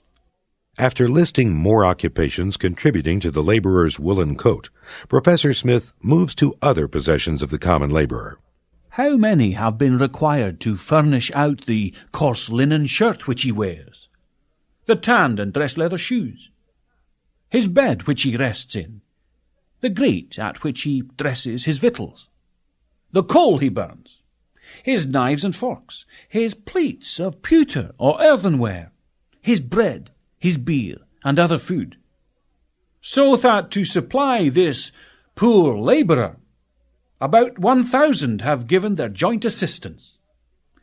He enjoys far greater convenience than an Indian prince, though inferior indeed to that of the princes or nobles of Europe, but far greater than the others." Adam Smith lived in the 18th century, and many in that century judged a man's worth by the number of people he could command. The common laborer, when judged by this standard, did not rank very high. But Adam Smith had a shocking bit of news for his status-conscious society. The common day laborer, so despised by his betters, commands more men than a primitive noble, the savage prince. In purchasing his necessities in the marketplace, the common laborer calls upon 1,000 people or more to satisfy his wants. This, according to Adam Smith, is the power given even to the lowest ranks in a commercial society. When Professor Smith lectured, remarked one of his students, his statements not infrequently had something of the air of paradox. Professor Smith closes his Monday lecture with one of these intriguing paradoxes. "It may not indeed seem wonderful that the great man who has 1,000 dependents and tenants and servants, who are oppressed that he may live in luxury and affluence, that the moneyed man and man of rank should be so very affluent, when the merchant, the poor, and the needy all give their assistance to his support. It need not, I say, seem surprising that these should far exceed the greatest man amongst a whole tribe of savages, but that the poor day labourer or indigent farmer should be more at his ease, notwithstanding all oppression and tyranny, should be more at his own ease than the savage, does not appear so probable. Amongst the savages there are no landlords, nor usurers, no tax-gatherers, so that every one has the full fruits of his own labours, and should therefore enjoy the greatest abundance. But the case is far otherwise." How is it, Professor Smith asks, that the poorest in a commercial society is better off than the richest in a primitive society? The savage prince, unlike the common laborer, can keep everything he makes. He need not surrender any of his property to landlords and tax collectors. Yet despite these advantages, the savage prince does not possess the wealth of the English laborer. Surely this paradox calls for an explanation, and Professor Smith is about to give one. But for this, we must return the next day, Tuesday, March 29th, 1763. Professor Smith opens his Tuesday lecture, as usual, by summarizing material from the previous day. Every savage has the full enjoyment of the fruits of his own labours. There are no landlords, no usurers, no tax-gatherers. We should expect, therefore, that the savage should be much better provided than the dependent poor man who labours both for himself and for others. But the case is far otherwise. The indigence of a savage is far greater than that of the meanest citizen of anything that deserves the name of a civilized nation. Professor Smith now sets out to resolve his paradox, paying tribute to the poor laborer as he does so. He who, as it were, supports the whole frame of society, and furnishes the means of the convenience and ease of all the rest, is himself possessed of a very small share, and is buried in obscurity. He bears on his shoulders the whole of mankind, and, unable to sustain the load, is buried by the weight of it, and thrust down into the lowest parts of the earth, from whence he supports all the rest. In what manner, then, shall we account for the great share he and the lowest of the people have of the conveniences of life? The division of labour amongst different hands can alone account for this. This is where Professor Smith launches his discussion of economic theory. This is also where the wealth of nations begins, as we see in this opening line of the first chapter. The greatest improvement in the productive powers of labour, and the greater part of the skill, dexterity, and judgment with which it is anywhere directed or applied, seem to have been the effects of the division of labour. A central concern of Adam Smith, as we said before, was to defend the consumer against special interests. Smith attacked what he called the mercantile system because it harmed consumers to benefit producers. The following passage from The Wealth of Nations makes this point clearly. Consumption is the sole end and purpose of all production, and the interest of the producer ought to be attended to only so far as it may be necessary for promoting that of the consumer. The maxim is so perfectly self-evident that it would be absurd to attempt to prove it. But in the mercantile system, the interest of the consumer is almost constantly sacrificed to that of the producer, and it seems to consider production and not consumption as the ultimate end and object of all industry and commerce. Trade restrictions boost the price of commodities. Higher prices, Smith contends, may benefit the producers of commodities, but they harm the consumers of those commodities. Again, quoting from The Wealth of Nations, in the restraints upon the importation of all foreign commodities which can come into competition with those of our own growth or manufacture, the interest of the home consumer is evidently sacrificed to that of the producer. It is altogether for the benefit of the latter that the former is obliged to pay that enhancement of price which this monopoly almost always occasions. This concern for the consumer is evident throughout Smith's Glasgow lectures. The division of labor leads to abundance. Abundance leads to lower prices. And lower prices mean a greater number of people can afford the good things in life. To talk of a nation's wealth, says Professor Smith in his Tuesday lecture, is to talk of the abundance of its people. That state is opulent, where the necessaries and conveniences of life are easily come at, whatever otherwise be its condition. And nothing else can deserve the name of opulence but this. That is, a state is opulent when by no great pains and a proper application of industry these things may be easily obtained. Professor Smith spends the next several lectures discussing some technical aspects of economic theory, such as his distinction between natural price and market price. We shall examine these theories when we explore The Wealth of Nations in detail. For now, it is important we understand how Professor Smith uses these technical theories in his defense of the consumer and how they relate to the wealth of a nation. Let's skip ahead a week to the lecture of Wednesday, April 6, 1763. Professor Smith has just argued that competition keeps the market price close to a minimum level, or its natural price, as he calls it. When government intervenes on behalf of a special interest, however, the market price goes up. Professor Smith continues, Whatever policy tends to raise the market price above the natural one diminishes public opulence and the natural wealth of the state. For dearness and scarcity, abundance and cheapness are, we may say, synonymous terms. For whatever abounds much will be sold to the inferior people, whereas what is scarce will be sold to those only of superior fortune, and the quantity will consequently be small.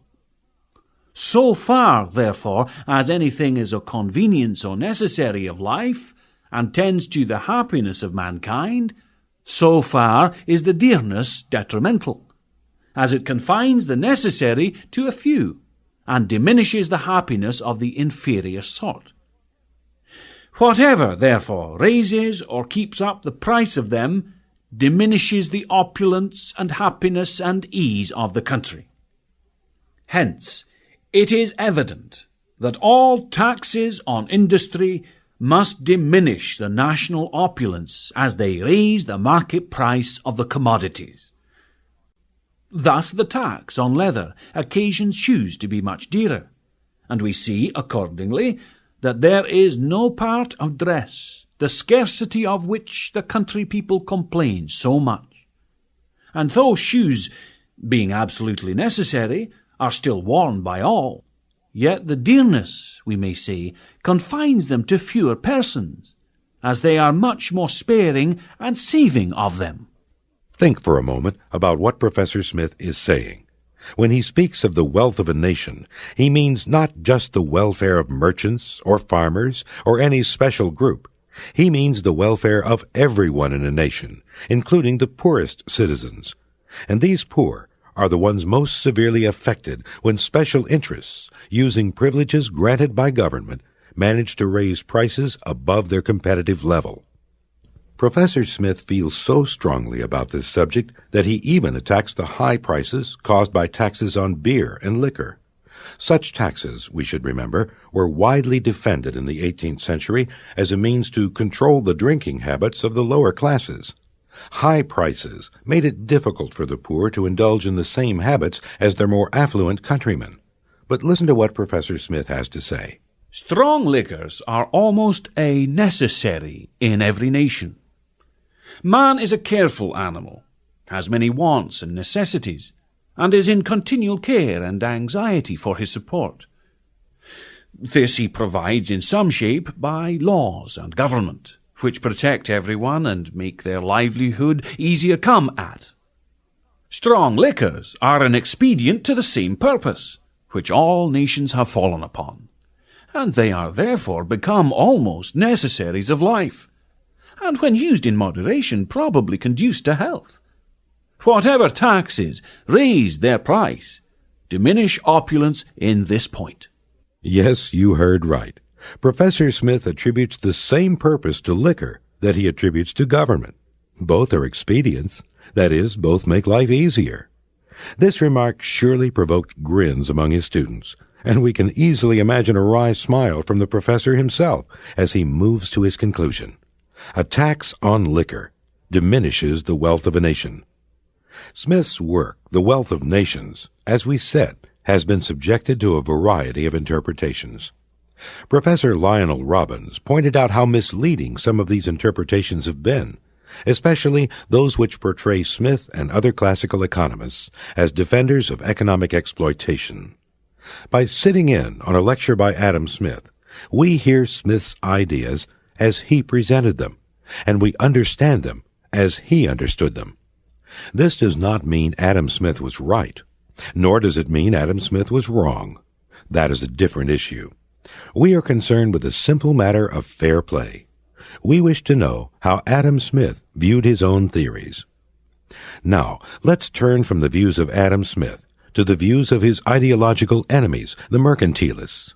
Smith's attack on the mercantilists is the most famous part of The Wealth of Nations.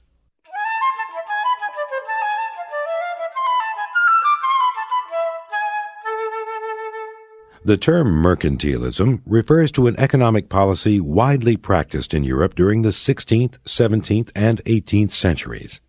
Adam Smith didn't use the word mercantilism, but he did use the phrase mercantile system to designate a system of economic regulations promoted by merchants to further their interests. It is from Adam Smith's use of mercantile system that the word mercantilism derives. A large portion of The Wealth of Nations is devoted to an attack on mercantilism. Because of this, a general understanding of the theories and policies of mercantilism contribute to an understanding of Adam Smith. What is mercantilism? Economic historians have debated this question for a long time. Mercantilism is defined by the prestigious Oxford English Dictionary as a term used by Adam Smith and later political economists for the system of economic doctrine and legislative policy based on the principle that money alone constituted wealth. Is this a correct view of mercantilism? Did mercantilists identify wealth with money? Economic historians say no, this is a misconception. Sophisticated mercantilists knew better. They knew that many things other than money constitute wealth. If mercantilists did not regard money alone as wealth, where did this mistaken view come from? Some historians blame the distortion on Adam Smith. In The Wealth of Nations, they say, Smith accuses mercantilists of confusing wealth with money, and so misrepresents the position of his adversaries. Smith's treatment of mercantilism has been questioned for another reason. In referring to the mercantile system, or as he sometimes calls it, the commercial system, it is said Smith imposes a false uniformity on writers who often disagreed among themselves. A true view of mercantilism reveals it as a rather unsystematic trend of thought. There are two important issues here. First, what is the correct view of mercantilism? Second, how did Adam Smith see mercantilism? That is, did he fundamentally misrepresent the views of his opponents? Our discussion of mercantilism addresses these questions. At the outset, we should understand that many mercantilists did not define wealth as money. Historians have proved this beyond doubt. We should also understand that mercantilism was not a unified school of thought. Mercantilists sometimes disagreed among themselves in economic controversies. Does this mean Adam Smith was wrong? Was his refutation of mercantilism based on a distortion? No. Smith didn't make the simplistic claims about mercantilism often attributed to him. His treatment of mercantilism is compatible with the findings of modern scholarship. To show this, let's survey the basic themes of mercantilism and then turn to Smith's account. The label mercantilist applies to many writers on economics from the 1500s through the 1700s. It is hardly surprising that these writers disagreed on some issues. Despite these disagreements, however, mercantilists shared common ground when it came to defining the basic goal of national economic policy. The primary purpose of international trade, in their view, should be to increase national power. Mercantilism evolved during an important period in European history. The major European governments were consolidating their power, and these increasingly powerful nation-states competed fiercely for overseas markets. Colonies provided the mother country with a monopoly on raw materials, and the importation of gold and silver provided the centralized monarchies with the means to wage war against their competitors. Mercantilist ideas about industry and trade arose in this atmosphere of the developing nation-state. Nation-states saw each other as rivals and as potential enemies. The ability of a government to wage war successfully was seen as essential if a nation was to dominate international trade. But the frequent wars of the 16th and 17th centuries were expensive, often threatening to bankrupt governments. Economic self-sufficiency was given high priority by these European governments, for whom economic dependence could spell disaster in time of war. Allies come and go. War stops the flow of commerce between belligerent nations, so it was risky to rely on other countries for vital raw materials and manufactured goods. War also requires money to pay armies, build ships, and provide supplies. As one mercantilist put it, "War is quite changed from what it was in the time of our forefathers, when in a hasty expedition and a pitched field the matter was decided by courage. Nowadays the prince who can best find money to feed, clothe, and pay his army, not he that has the most valiant troops, is surest of success." Mercantilists called precious metals a pillar of national power, the sinews of war, and so forth. Governments sought to stockpile gold and silver, and some prohibited their export altogether. The term mercantilism refers both to the theories used to justify economic self-sufficiency, or economic nationalism, as it is sometimes called, and to the practical policies recommended to achieve this goal. Whatever the differences among mercantilists, they generally upheld economic nationalism. This, they believed, was the best way to increase the wealth and thereby the power of a nation.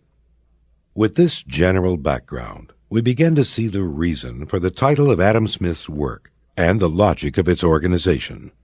An inquiry into the nature and causes of the wealth of nations addresses the same basic questions posed by mercantilists, but it gives different answers. First, what is the nature of wealth? When we say one nation is richer or poorer than another nation, what do we mean? Second, what are the causes of national wealth? What governmental policies further the economic prosperity of a country? Adam Smith's major purpose in writing The Wealth of Nations was to guide statesmen and politicians in their choice of national policies. In pursuit of economic self-sufficiency and national wealth, mercantilists favored extensive economic regulation by government in domestic industry and in international trade. Adam Smith, with some exceptions, generally favored a hands-off policy by government. Smith argued that mercantilist policies, even those implemented with good intentions, ultimately retard economic progress. The doctrine of free trade and non-intervention by government is frequently called laissez-faire, from the two French words meaning to let and to do. That is, let people do as they think best.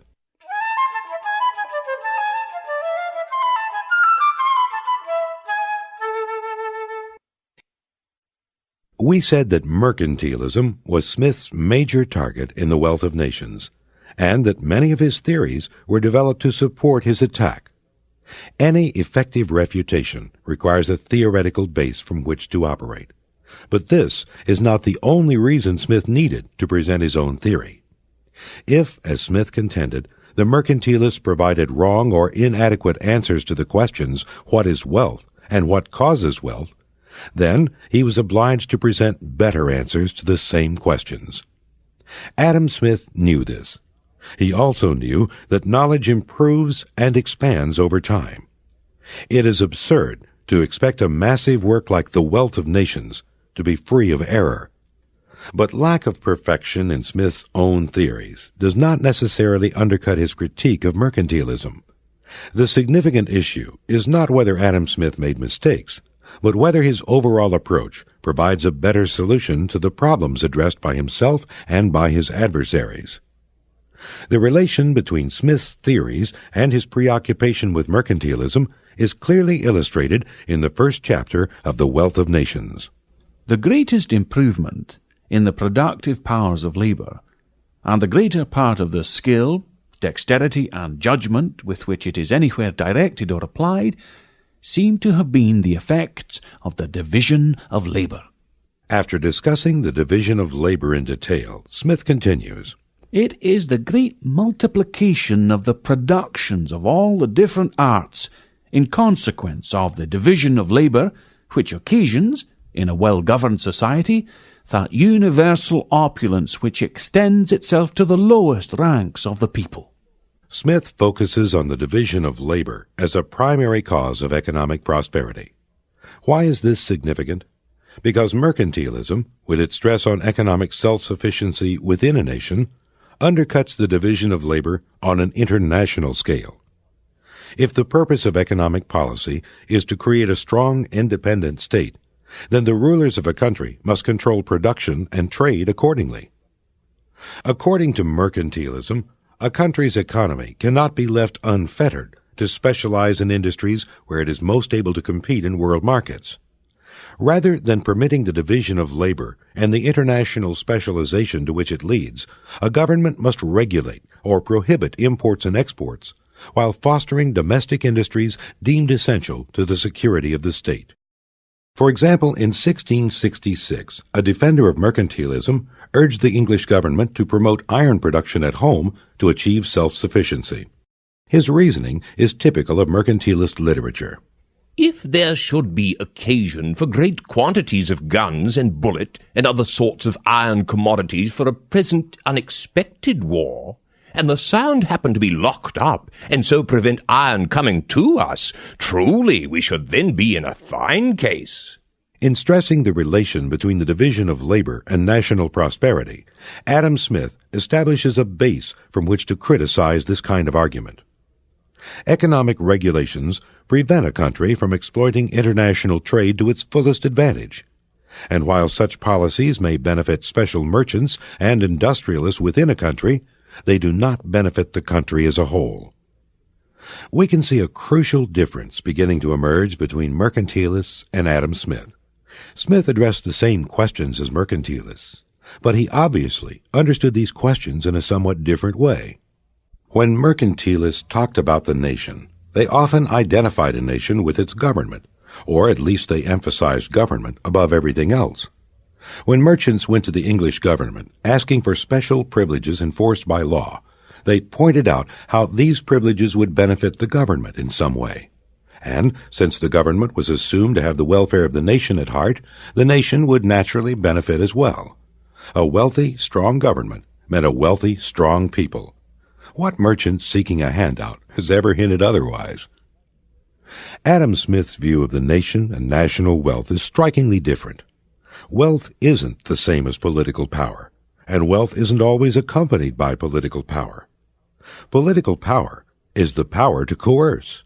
Economic power is the power to influence through voluntary exchange. Wealth, as Mr. Hobbes says, is power. But the person who either acquires or succeeds to a great fortune does not necessarily acquire or succeed to any political power, either civil or military. His fortune may, perhaps, afford him the means of acquiring both, but the mere possession of that fortune does not necessarily convey to him either. The power which that possession immediately and directly conveys to him is the power of purchasing, a certain command over all the labour, or over all the produce of labour, which is then in the market. Smith believes a nation is the sum of its people, and national wealth is the sum of individual wealth. The policies which benefit the individual, therefore, also benefit the nation. The interest of a nation in its commercial relations to foreign nations is, like that of a merchant with regard to the different people with whom he deals, to buy as cheap and to sell as dear as possible. This is an important point. If it benefits the individual to pay as little as possible for goods and services, then this benefits the nation as well. And since many regulations, such as import restrictions, raise prices to an artificially high level, these regulations harm the nation as a whole. To give the monopoly of the home market to the produce of domestic industry in any particular art or manufacture is, in some measure, to direct private people in what manner they ought to employ their capitals, and must, in almost all cases, be either a useless or a hurtful regulation. If the produce of domestic can be brought there as cheap as that of foreign industry, the regulation is evidently useless. If it cannot, it must generally be hurtful. We have discussed some assumptions of mercantilism and Adam Smith's rejection of them. Now, let's scrutinize the central policy advocated by virtually all mercantilists: a favorable balance of trade. Why do individuals engage in voluntary exchange? Because, says Adam Smith, all parties gain by the transaction. They get what they want. Whoever offers to another a bargain of any kind proposes to do this. Give me that which I want, and you shall have this which you want, is the meaning of every such offer. And it is in this manner that we obtain from one another the far greater part of those good offices which we stand in need of. It is not from the benevolence of the butcher, the brewer, or the baker that we expect our dinner, but from their regard to their own interest. We address ourselves not to their humanity, but to their self-love, and never talk to them of our own necessities, but of their advantages. The mutual benefits of voluntary exchange were applied by Adam Smith to trade within a nation and to commerce between nations. He recommended free trade among people in different nations, just as he recommended free trade among people in the same nation. All nations involved in voluntary exchange will benefit. Many mercantilists, as we said, did not confuse national wealth with money. Some English mercantilists even began to call for free trade in gold and silver in the early 1600s. In particular, defenders of the East India Company, which needed to export money to pay for its imports, advocated lifting restrictions on the export of precious metals. But by the standards of an older mercantilism, known as bullionism, this was an unwise policy. The strength of a nation, and by nation here we mean its government, would be drained as its precious metals, its lifeblood, trickled to other countries. This bullionist school opposed free trade in gold and silver. Bullionists were challenged by a new breed of mercantilists who believed money should be circulated to facilitate trade. England would lose important markets overseas if it persisted in irrational restrictions. Other countries, including Holland, allowed free traffic in gold and silver. Yet these countries, in the words of one mercantilist, abound with money. This reference to abounding with money is a key to the new mercantilism. These mercantilists favored free trade in precious metals, but they rarely called for free trade in all commodities. The state should regulate imports and exports to ensure a favorable balance of trade. As long as the value of a nation's exports exceeds the value of its imports, money will enter the nation to pay for the surplus. Thomas Munn, the only mercantilist named in Adam Smith's attack, defended this balance of trade doctrine. Munn's pamphlet, England's Treasure by Foreign Trade, was published in 1664, 23 years after the death of its author. It is probably the most influential presentation of mercantilism ever written. The ordinary means to increase our wealth and treasure is by foreign trade, wherein we must ever observe this rule, to sell more to strangers yearly than we consume of theirs in value. For suppose that when this kingdom is plentifully served with the cloth, lead, tin, iron, fish, and other native commodities, we do yearly export the overplus to foreign countries to the value of £2,200,000, by which means we are enabled beyond the seas to buy and bring in foreign wares for our use and consumptions, to the value of £2,000,000. By this order duly kept in our trading, we may rest assured that the kingdom shall be enriched yearly £200,000, which must be brought to us in so much treasure, because that part of our stock which is not returned to us in wares must necessarily be brought home in treasure. Munn's argument is clear. Commerce in gold and silver should be allowed because it is vital to trade, and trade enriches a nation. Thomas Munn and other mercantilists who defended free trade in money represent a significant advance over previous economic theorists. But this defense, we must remember, was linked to a favorable balance of trade, that is, to a net increase in money. The England, in Munn's example, gains by £200,000. Thus, although mercantilists like Munn did not explicitly identify wealth with money, they sought a favorable balance of trade. But how can a surplus of trade be measured? There is no way, Adam Smith believed, except by using money as a standard of measurement. This was the major criticism hurled at mercantilists by Adam Smith. Sophisticated mercantilists knew money alone is not wealth. Yet these same mercantilists called for a favorable balance of trade, and this requires treating money and wealth as identical. If money is wealth, then the balance of trade theory is sensible. But if money is not wealth, as many mercantilists admitted, then the balance of trade theory is nonsense. These two doctrines stand or fall together. The mercantilists, Smith suggests, cannot have their cake and eat it too. Some of the best English writers upon commerce set out with observing that the wealth of a country consists not in its gold and silver only, but in its lands, houses, and consumable goods of all different kinds. In the course of their reasonings, however, the lands, houses, and consumable goods seemed to slip out of their memory, and the strain of their argument frequently supposes that all wealth consists in gold and silver, and that to multiply those metals is the great object of national industry. Contrary to popular opinion, and even to the opinion of many knowledgeable economists, Adam Smith did not accuse mercantilists of restricting the definition of wealth to money. He was well aware that most avoided this crude fallacy. Indeed, in his section on mercantilism, Smith dismisses this fallacy as too absurd to waste time on. It would be too ridiculous to go about seriously to prove that wealth does not consist in money, or in gold and silver, but in what money purchases, and is valuable only for purchasing.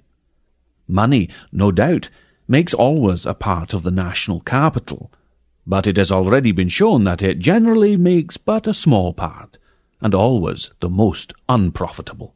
Smith discusses how countries allowed the exportation of gold and silver in the face of mercantilist arguments that money does not constitute wealth. He then says this freedom was defended with the balance of trade doctrine, a theory no less absurd than the one previously refuted by mercantilists. The attention of government was turned away from guarding against the exportation of gold and silver to watch over the balance of trade, as the only cause which could occasion any augmentation or diminution of those metals. From one fruitless care it was turned away to another care much more intricate, much more embarrassing, and just equally fruitless. Gold and silver, argues Smith, are commodities, and the same principles of free trade apply to all commodities. There is no reason for governmental efforts to increase the stock of gold and silver through a bogus theory called the balance of trade. A country that has no mines of its own must undoubtedly draw its gold and silver from foreign countries, in the same manner as one that has no vineyards of its own must draw its wines. It does not seem necessary, however, that the attention of government should be more turned towards the one than towards the other object. We trust with perfect security that the freedom of trade, without any attention of government, will always supply us with the wine which we have occasion for, and we may trust with equal security that it will always supply us with all the gold and silver we can afford to purchase or to employ. Generally speaking, it is correct to say mercantilism was a general trend rather than a distinct school of thought. Adam Smith, however, never claimed all mercantilists agreed on every issue. Smith tried to undermine the theoretical foundations of mercantilist policies, and he correctly identified the two major assumptions of these policies. First, mercantilists generally viewed international trade as a form of rivalry between nations, with winners and losers. Wealth exists in a fixed quantity, like slices of a pie. One nation can get a slice only if another nation is denied that slice. Second, if a nation is to increase its wealth, it must have a favorable balance of trade, as measured in terms of money. The value of a nation's exports should exceed the value of its imports. Adam Smith attacks these ideas in The Wealth of Nations. Nothing can be more absurd than this whole doctrine of the balance of trade, upon which restraints and almost all other regulations of commerce are founded. When two places trade with one another, this doctrine supposes that if the balance be even, neither of them either loses or gains. But if it leans in any degree to one side, that one of them loses and the other gains, in proportion to its declension from the exact equilibrium. Both suppositions are false. A trade which is forced by means of bounties and monopolies may be, and commonly is, disadvantageous to the country in whose favour it is meant to be established. But that trade which, without force or constraint, is naturally and regularly carried on between any two places, is always advantageous, though not always equally so, to both. What does Adam Smith mean when he says all parties benefit from free trade? By advantage or gain, I understand not the increase of the quantity of gold and silver, but that of the exchangeable value of the annual produce of the land and labour of the country, or the increase of the annual revenue of its inhabitants. Many technical arguments in The Wealth of Nations are designed to explain and defend this free trade position. As we examine these arguments later, you should keep in mind Smith's primary target, mercantilism, and his primary goal, to undercut the balance of trade doctrine on which mercantilism rests. Now, let's look at some defenders of free trade who preceded Adam Smith.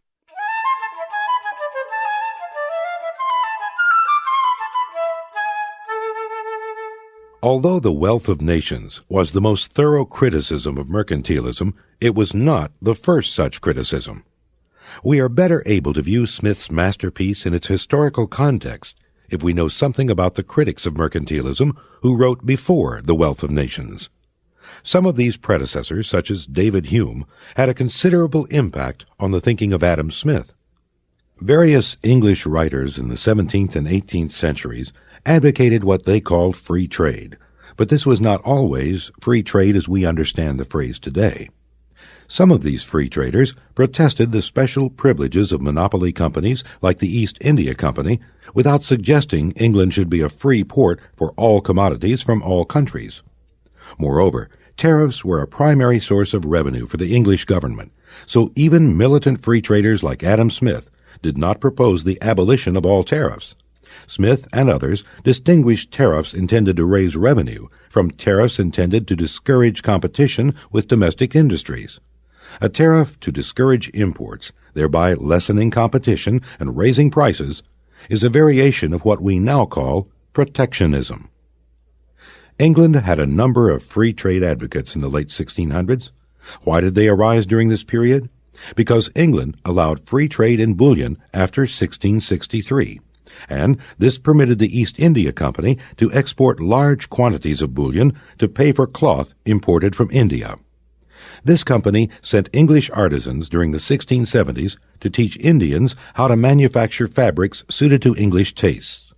Before long, Indian draperies, bedspreads, shirts, and dresses flooded the English market, and the English consumer found these to his liking.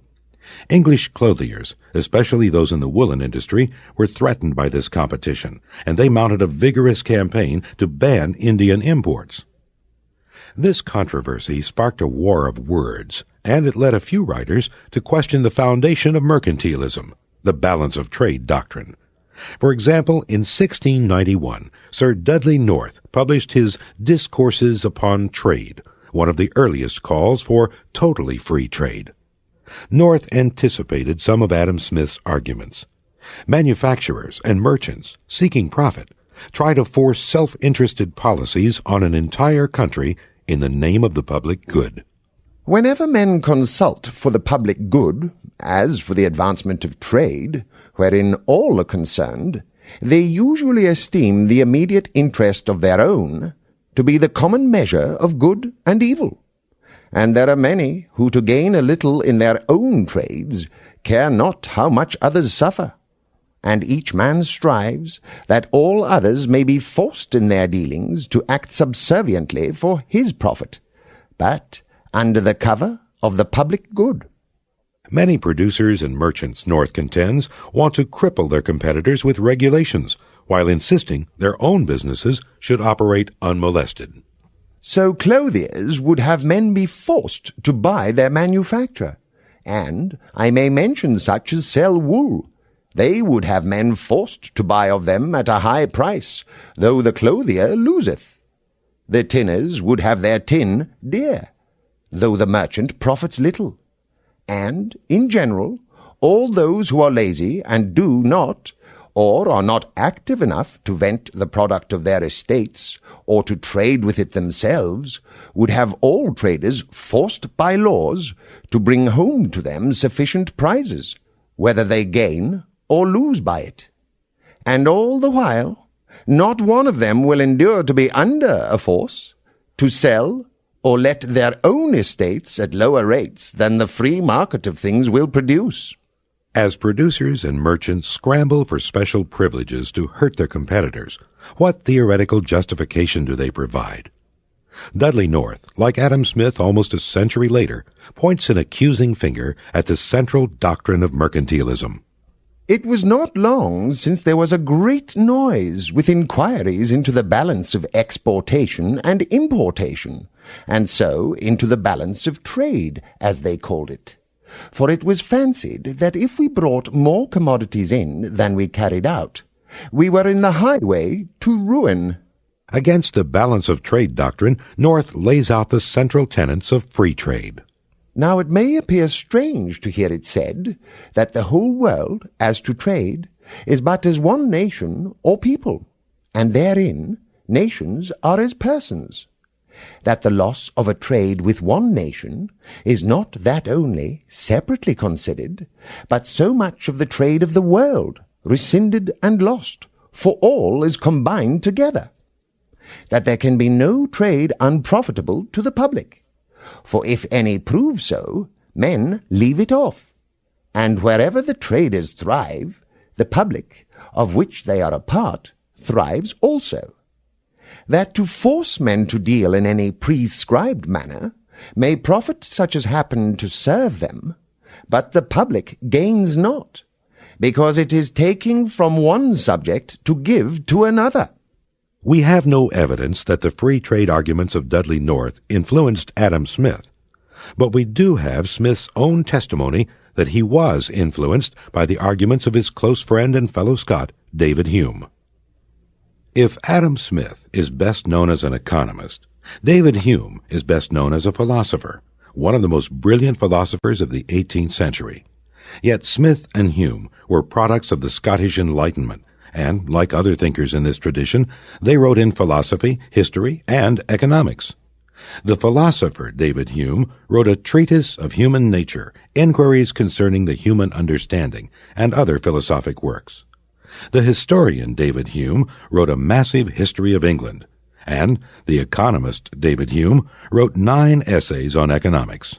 8 of these were published in 1752 under the title Political Discourses, and the 9th essay appeared separately in 1758. Hume's contributions to economic theory were so significant that some historians rank him, with Adam Smith, as a co-founder of classical economics. Adam Smith, in his Glasgow lectures, mentions how David Hume demolishes the balance of trade doctrine and other beliefs so dear to mercantilists. Mr. Hume published some essays showing the absurdity of these and other such doctrines. He proves, very ingeniously, that money must always bear a certain proportion to the quantity of commodities in every country. That wherever money is accumulated beyond the proportion of commodities in any country, the price of goods will necessarily rise. That this country will be undersold at the foreign market, and consequently the money must depart to other nations. But on the contrary, whenever the quantity of money falls below the proportion of goods, the price of goods diminishes. The country undersells others in foreign markets, and consequently money returns in great plenty. Thus, money and goods will keep near about a certain level in every country. The most important of Hume's economic essays for our purposes are called Of the Balance of Trade and Of the Jealousy of Trade. In these essays, Hume attacks the balance of trade doctrine head-on.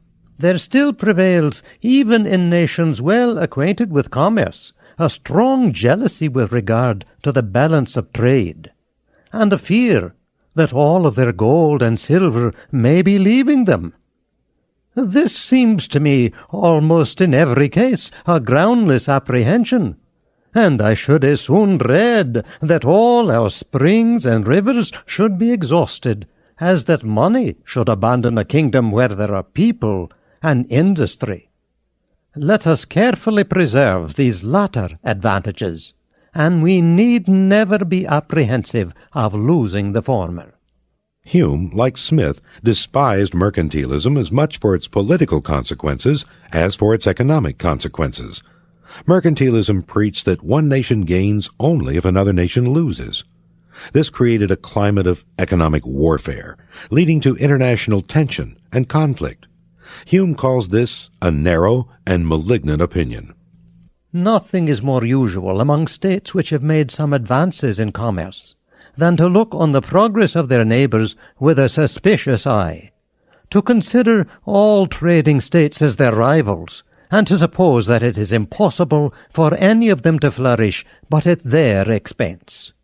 In opposition to this narrow and malignant opinion, I will venture to assert that the increase of riches and commerce in any one nation, instead of hurting, commonly promotes the riches and commerce of all its neighbours, and that a state can scarcely carry its trade and industry very far, where all the surrounding states are buried in ignorance, sloth, and barbarism. Hume believed passionately that free trade promotes international harmony and goodwill. I shall venture to acknowledge that not only as a man, but as a British subject, I pray for the flourishing commerce of Germany, Spain, Italy, and even France itself. I am at least certain that Great Britain and all those nations would flourish more did their sovereigns and ministers adopt such enlarged and benevolent sentiments towards each other. Hume's economic writings influenced Adam Smith, but so did Hume's History of England. Smith relied on this work for some of the historical illustrations sprinkled throughout The Wealth of Nations. The History of England contains a number of interesting observations about the effects of government regulation. For example, in discussing price regulations during the reign of Henry VII, Hume says, "In order to promote archery, no bows were to be sold at a higher price than 6 shillings and 4pence. The only effect of this regulation must be either that the people would be supplied with bad bows or none at all. Prices were also affixed to woolen cloth, to caps and hats. It is evident that these matters ought always to be left free, and be entrusted to the common course of business and commerce." In addition to its English champions, free trade was vigorously supported by a group of French economists known as the physiocrats. Adam Smith discusses the physiocrats in Book 4 of The Wealth of Nations, so we'll delay a close look at them until we examine that section. For now, we are concerned with what influence, if any, the physiocrats had on Adam Smith. The physiocrats, according to many historians, constituted the first school of economic thought. They knew each other, accepted the same principles, and advocated the same policies. The physiocrats preferred to call themselves economists. This was before the word economist meant what it does today, that is, anyone who specializes in economics. During the 18th century, the physiocrats were often called the school of economists. They were the first to apply this label to themselves. But as the word economist acquired a broader meaning, the meaning we know today, These French writers were called physiocrats to distinguish them from other economists. Physiocracy means the rule of nature, or the rule of natural law. This refers to the belief in a natural order, a world of economic cause and effect, operating independently of human will. If nations are to prosper, according to the physiocrats, they must obey the natural laws of economic science. One of these laws is free trade. The founder of physiocracy was Dr. François Quesnay, a noted French doctor who was court physician to Louis XV. Quesnay's economic table, written for the King of France in 1758, depicts the flow of money and goods in a nation. The economic table earned Quesnay a number of disciples and marks the beginning of the school known as physiocracy. Adam Smith knew some of the physiocrats personally. Indeed, at one time he planned to dedicate The Wealth of Nations to Quesnay. Early commentators accuse Smith of borrowing a good deal from the physiocrats without giving proper credit. After the discovery of the first set of Glasgow lecture notes in the late 19th century, however, this charge subsided. Smith clearly had developed many of his economic ideas by the early 1760s, prior to his visit to France. Moreover, although the physiocrats agreed with Adam Smith in their defense of free trade, they did not give the same reasons as Smith. The physiocrats held an unusual view. They believed that agriculture is the only form of productive labor. They called manufacturing and commerce sterile, and this is why Adam Smith criticized them in The Wealth of Nations, although with a friendly spirit. That system, which represents the produce of land as the sole source of the revenue and wealth of every country, has, so far as I know, never been adopted by any nation, and it at present exists only in the speculations of a few men of great learning and ingenuity in France. It would not surely be worthwhile to examine at great length the errors of a system which never has done, and probably never will do, any harm in any part of the world. I shall endeavour to explain, however, as distinctly as I can, the great outlines of this very ingenious system. Even though physiocrats worked from faulty premises, Smith believed they arrived at sound conclusions. According to this just and generous system, the most advantageous method in which a landed nation can raise up artificers, manufacturers, and merchants of its own is to grant the most perfect freedom of trade to the artificers, manufacturers, and merchants of all other nations.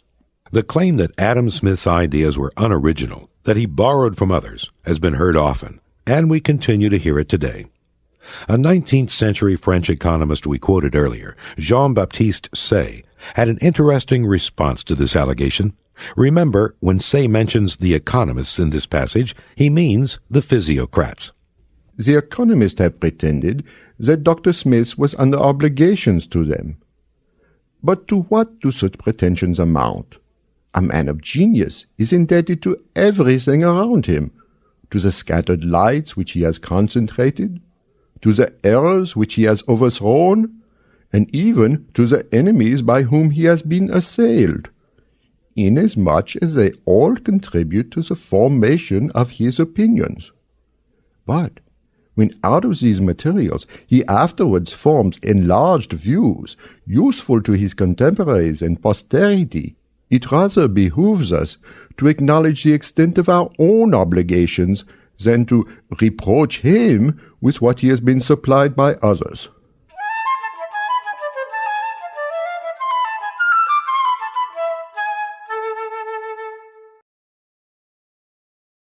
Learning about liberty, the Cato University Home Study course, continues on the next disc.